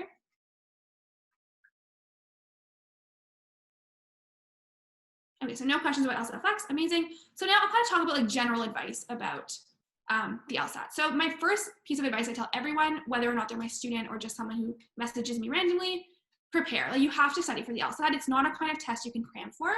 I was a university student, I just graduated. I'm a huge procrastinator, so I get the appeal of like studying the night before an exam, the week before an exam. The LSAT's not like that, which I think is a good thing and a bad thing. It's a bad thing if you don't prepare, you're gonna kind of really regret that. But if you do prepare, it's a totally learnable test. And the more you prepare, the better you'll do. That's kind of just like, the more you put in, the more you're gonna get out, which isn't necessarily the case with most tests, but for the LSAT, especially if you're studying over and over again, again, like someone on the panel greatly said, any practice test you take at home is gonna be the exact same as a test that you take in real life. And also every single practice test is a real test that someone else took. So you can take the test I took in real life as a practice test, and it's really the exact same when you get to test day. That's kind of the first piece of advice I have. Prepare, have a plan, If you're doing a course, they kind of give you a plan and it's structured. If you're studying by yourself, see like what kind of books you like, make yourself a schedule, especially if you're studying during school or if you're working. Knowing ahead of time, okay, I'm going to devote every Tuesday night to LSAT studying will pay off in the end, because you'll get to the test day and you'll feel super prepared because you had a plan ahead of time. The second piece of advice is don't leave anything blank on the LSAT. It's like the worst sin to leave something blank on the LSAT, because every single question on the LSAT is worth the exact same amount of points. So if you don't answer a question, you just lost a mark. So what we said at the Princeton Review is you pick a letter of the day. So pick one letter. I always chose B for no reason other than I liked the letter. And every single time I didn't know a question or I didn't have enough time to answer a question, I would circle B and I would move on to questions I knew how to answer or wanted to answer. And that way you have like a 1 in 5 chance of being right, and you're not just like giving away a mark. So super, super important. Never leave anything blank on the LSAT. And then finally, accuracy versus speed. So this is something we talk about a lot at Princeton Review, but I'm pretty sure it's like a common thing that everyone who will give you advice on the LSAT will tell you. If you had all the time in the world to answer questions on the LSAT, I think everyone could do perfect. If you could just sit there and like really think about the questions and like work through them, they're not super difficult. What makes them difficult is you only have 35 minutes to do 26 questions. So at Princeton Review, we kind of talk about balancing accuracy and speed. If you're able to get through 26 questions, amazing. But if you're just speeding through them and not getting them right, well, that's not going to get you anywhere. The reverse of that, if you get every single question right, but you only get through 10 questions, okay, again, not a great way to approach the test. So it's kind of finding that balance between how fast can I go and how accurate can you be? So there's a little note here that to get a 160, which I think a lot of people kind of assume is like a good mark. And if you look at like, and we'll talk about this in a second, a 160 is like a really good mark on the LSAT. You only have to do 3/4 of the test in order to get a 160. So instead of like speeding through a test, doing all of the tests and maybe getting things wrong, at the Princeton Review, we say slow down, do the questions you know you're gonna get right, and then your accuracy is gonna increase even if you don't reach the 5 questions at the end. You did 20 other questions that you definitely are gonna get right. So that's kind of like my 3 main pieces of advice. But as you kind of get to the end, I think there's a question period. I'm happy to kind of take specific questions. And then, like I said, you can take my email, and I send so many emails with LSAT advice, like all my friends, and all my friends' brothers, and all my friends' cousins. So I'm happy to do that for you as well. So now I'm going to ask you guys, what do you think is a good LSAT score? And type in the chat what you think is like a good LSAT score. 172, 160. 160 to 165, 165, 160 plus, 170. Yeah, so kind of a trick question. There's not really such thing as like a good LSAT score. Like I said, the LSAT makes up 1/3 of your application. So I'm going to pull up a handy little chart of on all Canadian schools. And if you guys can see, this third column is talking about median LSAT score. So what that means is, of the people that got into this school, the median of them, or the average of them, got this score. So the middle score to get into these schools are the scores you see on the board. What that means is that if your LSAT score is below that, doesn't mean you're not going to get in. If your LSAT's above that, doesn't mean you're necessarily going to get in. This kind of gives you a good guideline of what do I need to get into the school I want to go to. Something else that I'll note is, if you do well in your LSAT and your GPA maybe isn't so great, you could still get into the school you want to go to, or the reverse of that. Like, for example, my GPA, very average, was below the school I wanted to go to, but my LSAT was above, so that's why I think I got into that school. So that's something really important to remember, is the LSAT makes up 1/3 of your application. It's not the be-all and end-all, but this chart is kind of helpful to know, all right, what should I be aiming for when I start to make my study plan? And kind of with that, having a goal score, I think, is great. It's really good to work towards something, but don't like kind of get obsessed with the numbers and then stop like focusing on the information. And then you're like, because I've seen a lot of my students, like, they have a score in mind and then they get really discouraged if they're not reaching that score. So I would say kind of balance this idea of like, I really want this score, and okay, let me be a little bit realistic. What do you think I can get by test day? And what else can I do on my application to really improve the chances of me getting into the school I want to go to? So I think that all this information you can just like find online. So if you have questions about specific schools, Google has like great resources for Osgood, U of T, University of Ottawa, like all the Ontario schools, and their own websites for their schools will also tell you more about like what they look for in a student. I'd recommend looking at their school websites for when you write your personal statements, so you kind of know what they're looking for and how you can best kind of contribute to their classes. So any questions about that, like LSAT scores, law school admission, your LSAT for law school admission? Sorry, I'm just gonna grab water while I wait.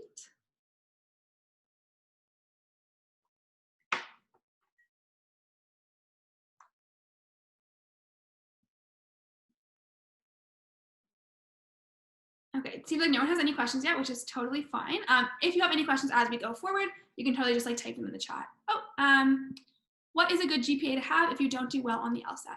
Yeah, great question. So the same idea as like there's no good LSAT score, a good GPA would be the GPA you need to get into the school you want to go to.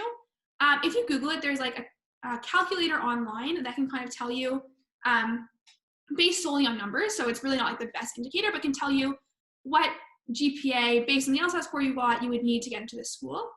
But I kind of say take those like with a grain of salt, because your personal statement's equally important as your GPA and your LSAT. When I was talking to the admission counselor at U of T, he told me that like the way they review your personal statement is totally separate from your GPA and LSAT. So really focus on, let's say if you don't have a great GPA or don't have a great LSAT, really making sure your personal statement like really shows who you are. And that can also kind of counteract like a GPA or an LSAT score. But again, there's not like a good GPA, just kind of take a look at this chart or the school you want to go to and aim to get a GPA around that. But again, if you don't have that GPA, not the be all and end all. I did not have the GPA for U of T and I was still able to get it. So hopefully that answered your question. Anyone else have any questions about the law school admission component?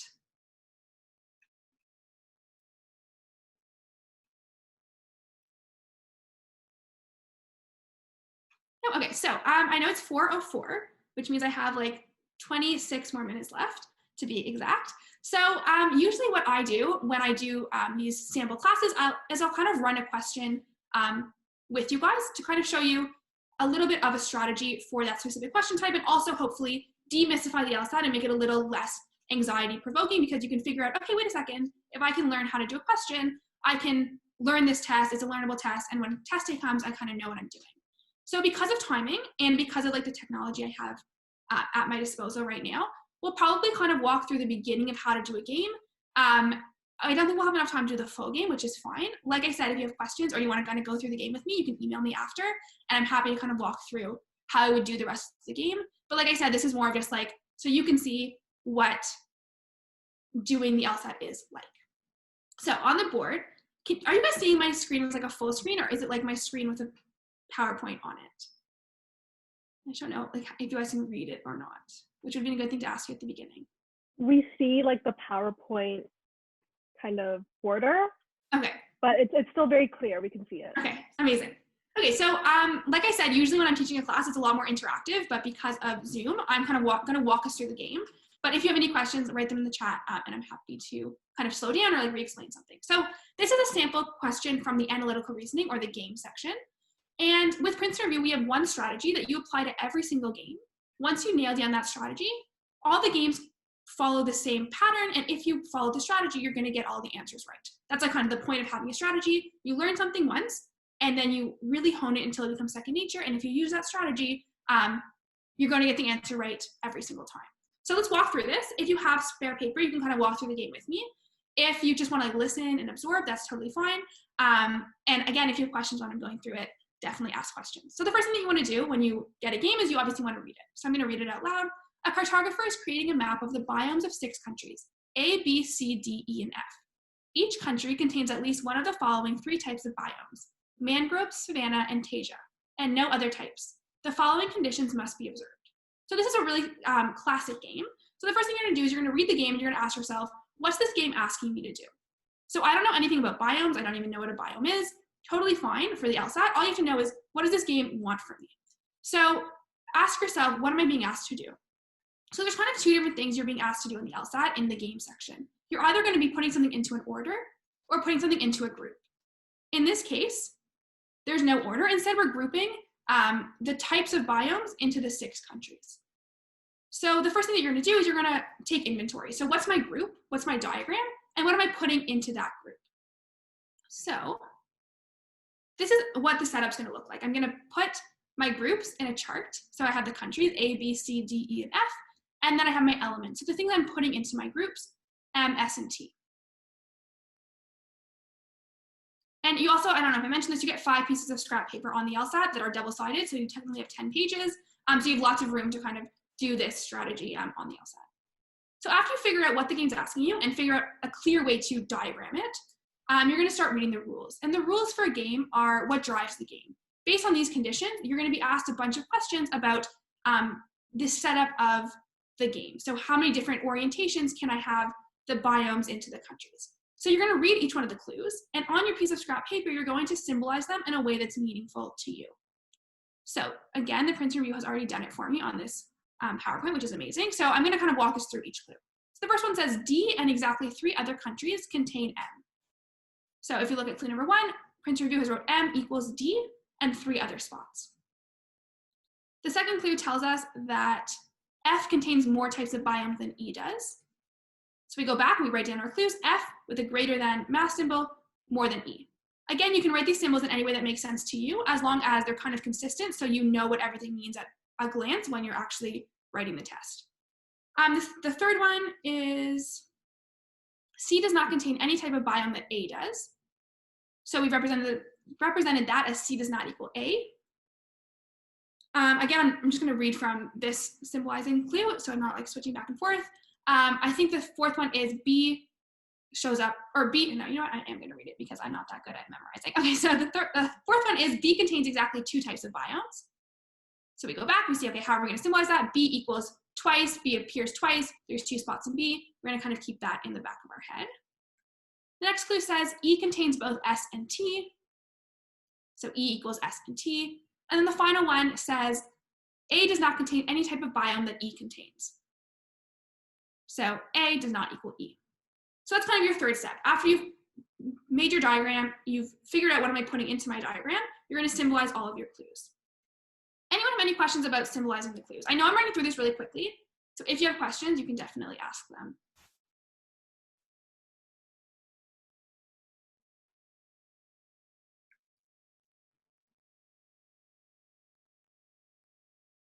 Okay, I'll keep talking, and if you have questions, you can type them in the chat, and then I'll stop and answer them. So after you symbolize the clue, really super important, you always want to double check your clues. We've all made the mistake where we write down something and it's totally wrong, and that's going to mess up your whole gameplay. So the next part of the strategy is write down your clues and then check them. So I know these are right because Princeton Review gave them to me, so I'm going to assume that they're right. But on your own work, definitely make sure you're practicing checking your clues. So after you do that, before you even look at the question, so it's a lot of work up front, but the next thing you're going to do is you're going to look at your rules and say, okay, based on these rules, how do they interact with my diagram? What are some things I know before I enter the actual game? So how you make deductions is you're going to run through each clue and see, can I put things into my diagram based on this clue? So starting with the first clue, M equals D and 3 other spots. So all I'm going to do for that is I'm going to put M into D. And then I know, okay, I also have to have M appear 3 more times. Then I'm going to move to the next clue. The next clue tells me F has more in it than E. Well, I look at my diagram, I don't know how many are in E, so there's nothing I can do yet with F. Move down to the third one. C does not equal A. Again, there's nothing in C, there's nothing in A, so I can't do anything with that piece of information. My next clue tells me that B has 2 spots in it, so what I'm going to do is I'm going to draw 2 spots in B. Really testing my straight line drawing ability. So I'm going to have 2 spots in B. All right, moving down to the next clue. E equals S and T. So again, I'm going to put S and T into E. And then I move to the next clue, which tells me that A does not equal E. Okay, what does that mean? I go to E, who's an E? E has S and T. So what does that mean for A? What's the only kind of element that can go into A? And I'll let you guys write it in the chat. Perfect, M, right? So M has to go in A because A can't have S or T. All right, so we did our first run through of the rules, but I think there's some more deductions that we can make. So I'm going to go back to the first clue. M is in D in 3 other spots. Well, we know for sure it's also in A, so I'll kind of stick A in that. My second clue tells me F has more than E. So I'll go to E now, it's filled out. I have 2 spots in E. So how many elements have to be in F if it has more than E? And again, you can write in the chat once you know.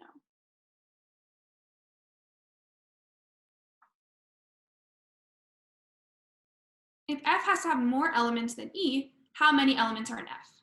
Perfect, so someone said 3 in the chat, and we only have 3 element types, so we know M, S, and T are all going to go into F. Amazing. All right, so we're going to go back to our first clue. Oh my gosh, we filled out another spot for M. So we know M is in D, A, and F. I'm going to keep working our ways down the clue. So the third one says C does not equal anything that A has. So who do we know for sure then can't be in C? Who can't go in C based on clue number 3 and everything we know so far? Perfect, M, right? So the way you note that is at the top of C, I'm going to write this little squiggly, which is called the tilde, which we talk about a lot in our class. We know for sure M cannot go in C, so I'm going to note that above C. M cannot be in C. And like I said, once you kind of have a notation that works for you, you'll understand what these things mean. So the little squiggle means not. I don't know why. I think it's Latin or something. So not M in C. All right, let's keep going, see if we can fill anything else out. So B has 2. Okay, we already did that. E is S and T. We did that. All right, the third one says A does not equal E. Okay, we already did that. We can do one more thing. Does anyone know what more we can do before we move on to the questions? Yeah, so someone said B. So what would go into B? What do we know has to go into B?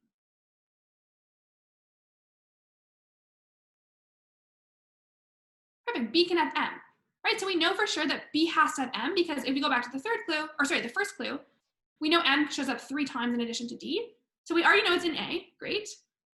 We know it's in D, great. We know it's in F, great. We know it can't be in E because E has to have less than F, so E can only have 2. We know it can't go in C because C can't match with A, but we need to put that third M somewhere, so the only place it can go is B. So I'm going to stick M in B.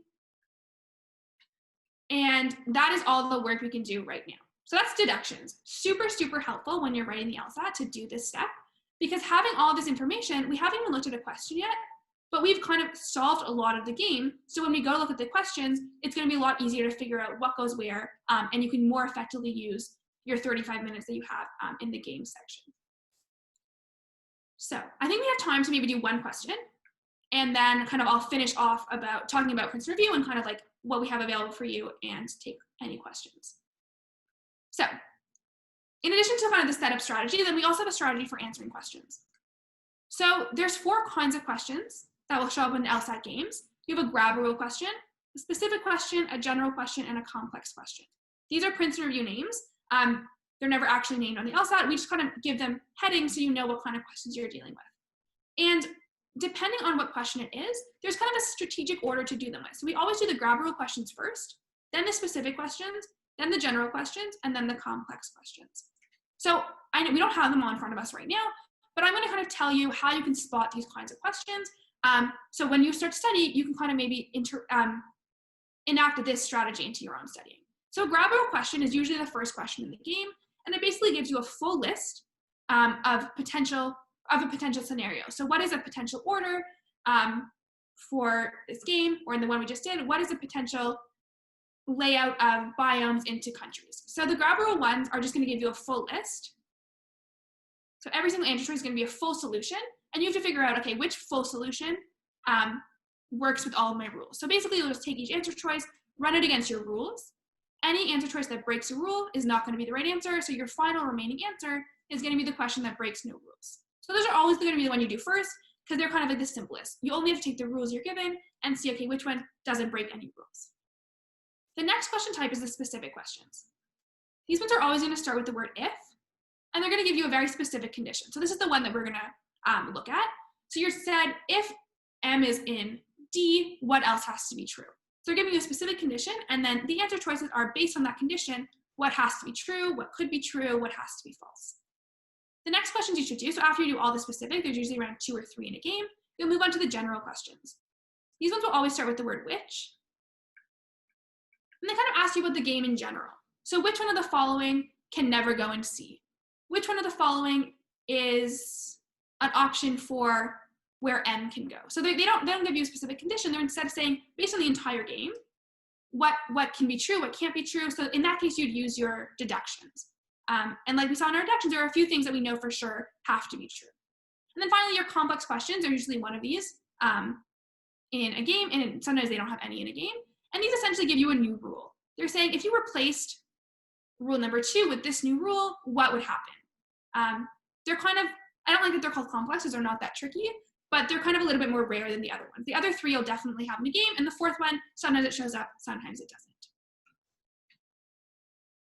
So I know that I'm giving you a lot of information, so take what you want, leave what you don't. I just think it's kind of helpful. When I was studying, I kind of latched onto any advice I could get. So let's kind of take a look at one of these questions, and then I'll kind of wrap up. And if you have any more questions about this specific game, I'm happy to kind of go over them with you over email or anything like that. So thinking back to the game, question number 4 starts with if. So we know it's one of those specific questions. So these are the ones I'm going to do after I've done the grab rule. So it says, if exactly 3 countries contain exactly 2 biomes, which of the following statements could be true? All right, a classic way the LSAT kind of gives us information in the most confusing way possible. So whenever I read a question, whether it's in games or arguments or reading comp, I always paraphrase it. I'm like, okay, what's this question actually asking me to do? So I want you guys to think to yourself, okay, what's the question asking you to do? It's saying if 3 countries have 2 biomes, what else could be true? So whenever you read a specific question, you're going to implement the specific condition into your diagram. So we know for sure A only can have 1. So A stays as M. B can have 2. So this can be one of those exactly 3 countries to have 2. We know C can't have M. D has only M. E has S and T. So this one has to be another one of those 3 that has exactly 2. And then F, we know, has 3, so it can't be included in these exactly 3 countries that have 2 biomes. So our 2 options for the other country that has 2 is either C or D. So you're going to kind of put the options down on your piece of scrap paper. So here, Princeton Review has already done it for us. They've kind of given us all the options for exactly 3 countries having exactly 2 biomes. So like we said, A is only ever going to have 1. B is always going to have 2, so they included that in one of our 3. C can either have 2, according to this specific condition, or it can have 1. D can have 1, or it can have 2, according to the specific condition, and E and F are pretty set in their ways. So anyone have any questions about plugging in this specific scenario? I know it seems like a little confusing, especially in this format, so if you have questions, you can definitely ask them.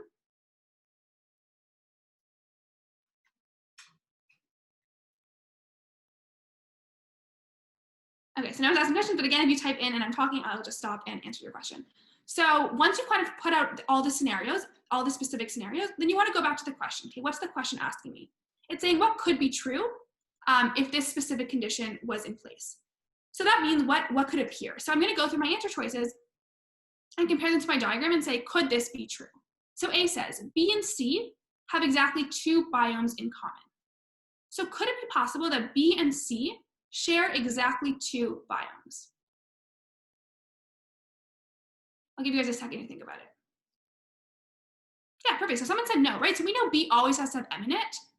C can never have M, so it would be impossible for them to share 2 biomes in common. So we'll get rid of A. All right, I don't know where my eraser is. Oh, found it, okay. Amazing. All right, so, oh no, okay. All right, we're back. Okay, great. And then we'll move on to B. So B says, C and D have exactly 1 biome in common. So we'll look at all our options. Is there a scenario where C and D can share exactly 1 biome?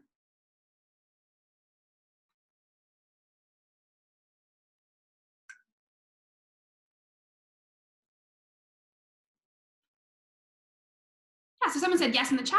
So what you do is you'd circle B because it could be true. If we look through our scenarios, let's look at this one. If C had, let's say, S in it, D could have M and S, and it would, none of our rules would be broken. So it is possible for C and D to share exactly 1 biome. So you'd circle B, and the great news about games is once you have the right answer, you don't have to read C, D, and E. You don't have to waste your time doing that. You would just move on to the next question. So like I said, this is kind of a very brief introduction to the game section of the LSAT, but it's more here to help. Like, I'm more here to tell you that the LSAT is learnable. It's possible to learn a strategy that's going to work every single time. And then you just practice with that strategy, lots of practice, lots of preparing. So on test day, you have the strategy nailed down, and the information you're presented that's brand new on test day doesn't kind of change how you approach a question, so you're still going to get the same amount of questions right as you did on all of your practice. So I'm going to kind of finish up my sample class because I want to talk to you guys more generally about the LSAT, but again, if you have questions at the end, happy to answer them. So I'm here with Princeton Review, as I kind of mentioned. So I'm also here to kind of tell you what Princeton Review can offer you in terms of studying. But like I mentioned at the beginning, if a course isn't for you, that's also totally fine. I have a lot of friends who didn't take a course and they are still in law school, but I took a course, loved it, and I teach courses and all my students love it. So kind of take that to mean what you will. So there's some options with Princeton Review. The first one's private tutoring. So if you're in a class, you can always get like an hour or two of private tutoring. But if you don't want to take a class at all, there's 2 packages for private tutoring with one of the LSAT instructors. I myself am a tutor, and there's like lots of other tutors just like me. So as you can see, there's the comprehensive package, which is 24 hours, which is $4,000 plus tax, or a targeted package, which is 10 hours, $1,800 plus tax. And you also get a bunch of course materials. So you get a lot of books explaining concepts, lots of practice tests, practice examples, and stuff like that. The next thing is the LSAT 165 plus course. So this is what I teach. It's 84 hours in a classroom. So it's me, usually it's in person, but this summer it's been online, talking to my class, working through questions with my class, answering emails, kind of working one-on-one with them for 84 hours. And you also get a bunch of prep materials. So not only you get class materials, you also get access to all 80 prep tests to do your practice with. We have classes in Toronto, York University, which is in Toronto, Montreal, and Vancouver. But also we have online classes if COVID's still going on, which hopefully it's not. We offer all of the classes online as well, so it doesn't really matter where you are. It's $16.99 plus tax, and it's a guaranteed score of 165 or 7 points higher than what you came in with. So we always do a diagnostic, and if you don't get 7 points higher than that diagnostic, there's kind of a guarantee in there to get your money back. And I'll talk about at the end, there's also like a code for you guys today to get money off these courses, as well as a new scholarship program with Princeton Review. I see there's a question. For the game section, there isn't a possibility where there might be more than one possible answer. Great question. So yeah, there's no other options in games except for the right answer. In reading common arguments, it's a little bit more based on the best answer or the least worst answer, but in games, there's only ever going to be one correct answer. Amazing. So there's 2 more options with LSAT through Princeton Review. We also have the fundamentals course, which I taught last summer. 30 hours in class, so instead of the 84 hours, it's 30 hours. You still get all the prep material, and it's less expensive. It's $1,099 plus tax, also everywhere in Canada as well as online. And then finally, there's a self-paced course. So if you're someone who's really self-motivated, I'm really jealous, but also we have like options through Princeton Review where you get access to on-demand recorded lectures, online drills, as well as all the online materials, so practice tests and kind of explanation study tools. And this one is $7.99 US plus, no tax, not plus tax, no tax. So those are like the 4 options through Princeton Review. And just this past summer, they have introduced a new pre-law and pre-med scholarship. So this is brand new. I don't have a ton of information about it, but there is, you can email info.canada@review.com, which is on the board right now, and they can kind of give you more information. So I'll kind of just read what it says because I don't have tons of information on it, but it's essentially a scholarship program for underserved minorities that provides free LSAT or MCAT preparation to students who identify as a visible minority and who demonstrate financial need. So these students are active leaders and are devoted to serving their community through higher education. There are 3 awards for each category. Gold is a free course with 10 hours of private tutoring. Silver is a free course. Bronze is a free self-paced course. And applications must be submitted by December 31st, with winners being announced on January 15th, 2021. So like I said, this is new this summer, so please do email info.canada@review if you're interested, and they can definitely give you more information about the scholarships. And kind of more than the scholarship, anyone who came today to the class to join us, if you email the email on the board, Caitlin McCorman, you'll save $400 on any course using the promo code that she'll give you, or 15% off on any self-paced products. So if you're going to do Princeton Review, definitely take advantage of this deal. There's no reason not to. It's a great deal. And if you go to the Princeton Review website, it's really kind of simple how to enroll in classes. But again, if you have any questions, you can call or email anyone at Princeton Review. A lot of talking, and thank you guys for listening and kind of bearing with me as I work through this technology. It's 4:26, so right now, question time. Ask me any questions you have. I'm also going to put my email address up on the screen, so if you have any questions that weren't addressed here or have questions about law school applications or LSAT, you can totally just email me, and I'll answer you as soon as I'm able. So I see someone asked a question, so let me just put my, that's also a Z. My Z's really weird, sorry, at Gmail. Okay, is there an expiration date for these classes when you register to take them? Great question. So you'll apply, like you'll sign up for the class that you want to take. So they tell you all the classes, and you can just sign up whenever you want to. And I don't think the code expires. That would be a question for Caitlin. Again, I think, would it be possible to email this slideshow out to everyone? So you guys have the email, or I can pull up that slide with the email address. You guys can copy down her email address. And it shouldn't expire. If it does, it shouldn't, but just call for an interview and tell them you came to a class, and you should still get the deal.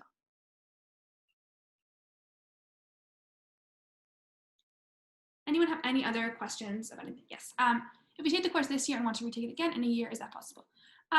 Yeah, so with the whole, yes, I'll kind of answer your question in two parts. So if you take a course this, like next summer, let's say, you get access to all the online materials, and it tells you the date that it expires. I think it's like a year. You'll get all the online resources. If for some reason you need them for longer, I think you can always email the main office and explain why you need them for longer. I don't really work on that kind of stuff, but I think that they could extend it for you. And then as far as the offer goes, like that guarantee, then you can retake it in whatever year is convenient for you. So I assume it would be the year afterwards. What do you get asked this slide? Is there any way we could be shared with those that attended this workshop? Yeah, I think it was emailed. So yeah, I don't know. I won't answer that question. Okay, amazing.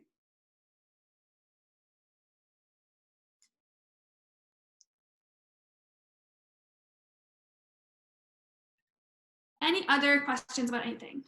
Oh, yes. Okay. So all those. What was your journey to preparing for the LSAT? Great question. So I took a course in April of 2017. So after my second year of university, I took a Prince Review course and studied for the LSAT, wrote the LSAT in June of 2017. Decided I wanted to write it a second time. So after taking the course, it's like a lot of information. It was like I gave it my whole summer to study, and I just bit the bullet and I was like, hey, let me write the LSAT again. So I wrote it again in July. So in the interim, for those like 4 weeks in between June and July, I would just take practice tests kind of on my own, and then wrote the LSAT a second time in July, was happy with my score, thought I would never think about the LSAT again, and then here I am teaching it for 2 years after the fact. So yeah, so definitely the course helped me a lot with the LSAT, and taking a lot of practice tests I found to be the best way to study.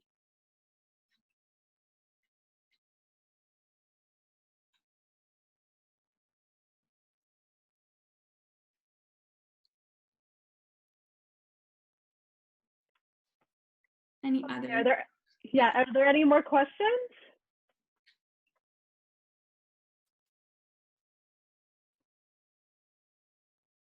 Okay, awesome. Thank you, Jordan. Yeah, of course. Thanks for having me. Okay, so thank you so much to our amazing panelists and presenters. This event would not have been able to happen if it weren't for them. And thank you to our attendees. I hope this event was helpful in allowing you to know more or learn more about the path to law school. I just wanted to mention some last few things. So we do have our mentorship program, BLSA Canada mentorship program, for pre-law students who want to be mentored by a law student. So if you're interested in participating in this initiative, please feel free to email me at mentorship@blsacanada.com. We also have our personal statement program that we will launch this month, where pre-law students can send their personal statements to be vetted by current law students for feedback and revisions. This is a completely free assistance from a current law student. So if you are also interested in this program, again, please feel free to email me at mentorship@blsacanada.com. Thank you so much, guys. Have a nice evening.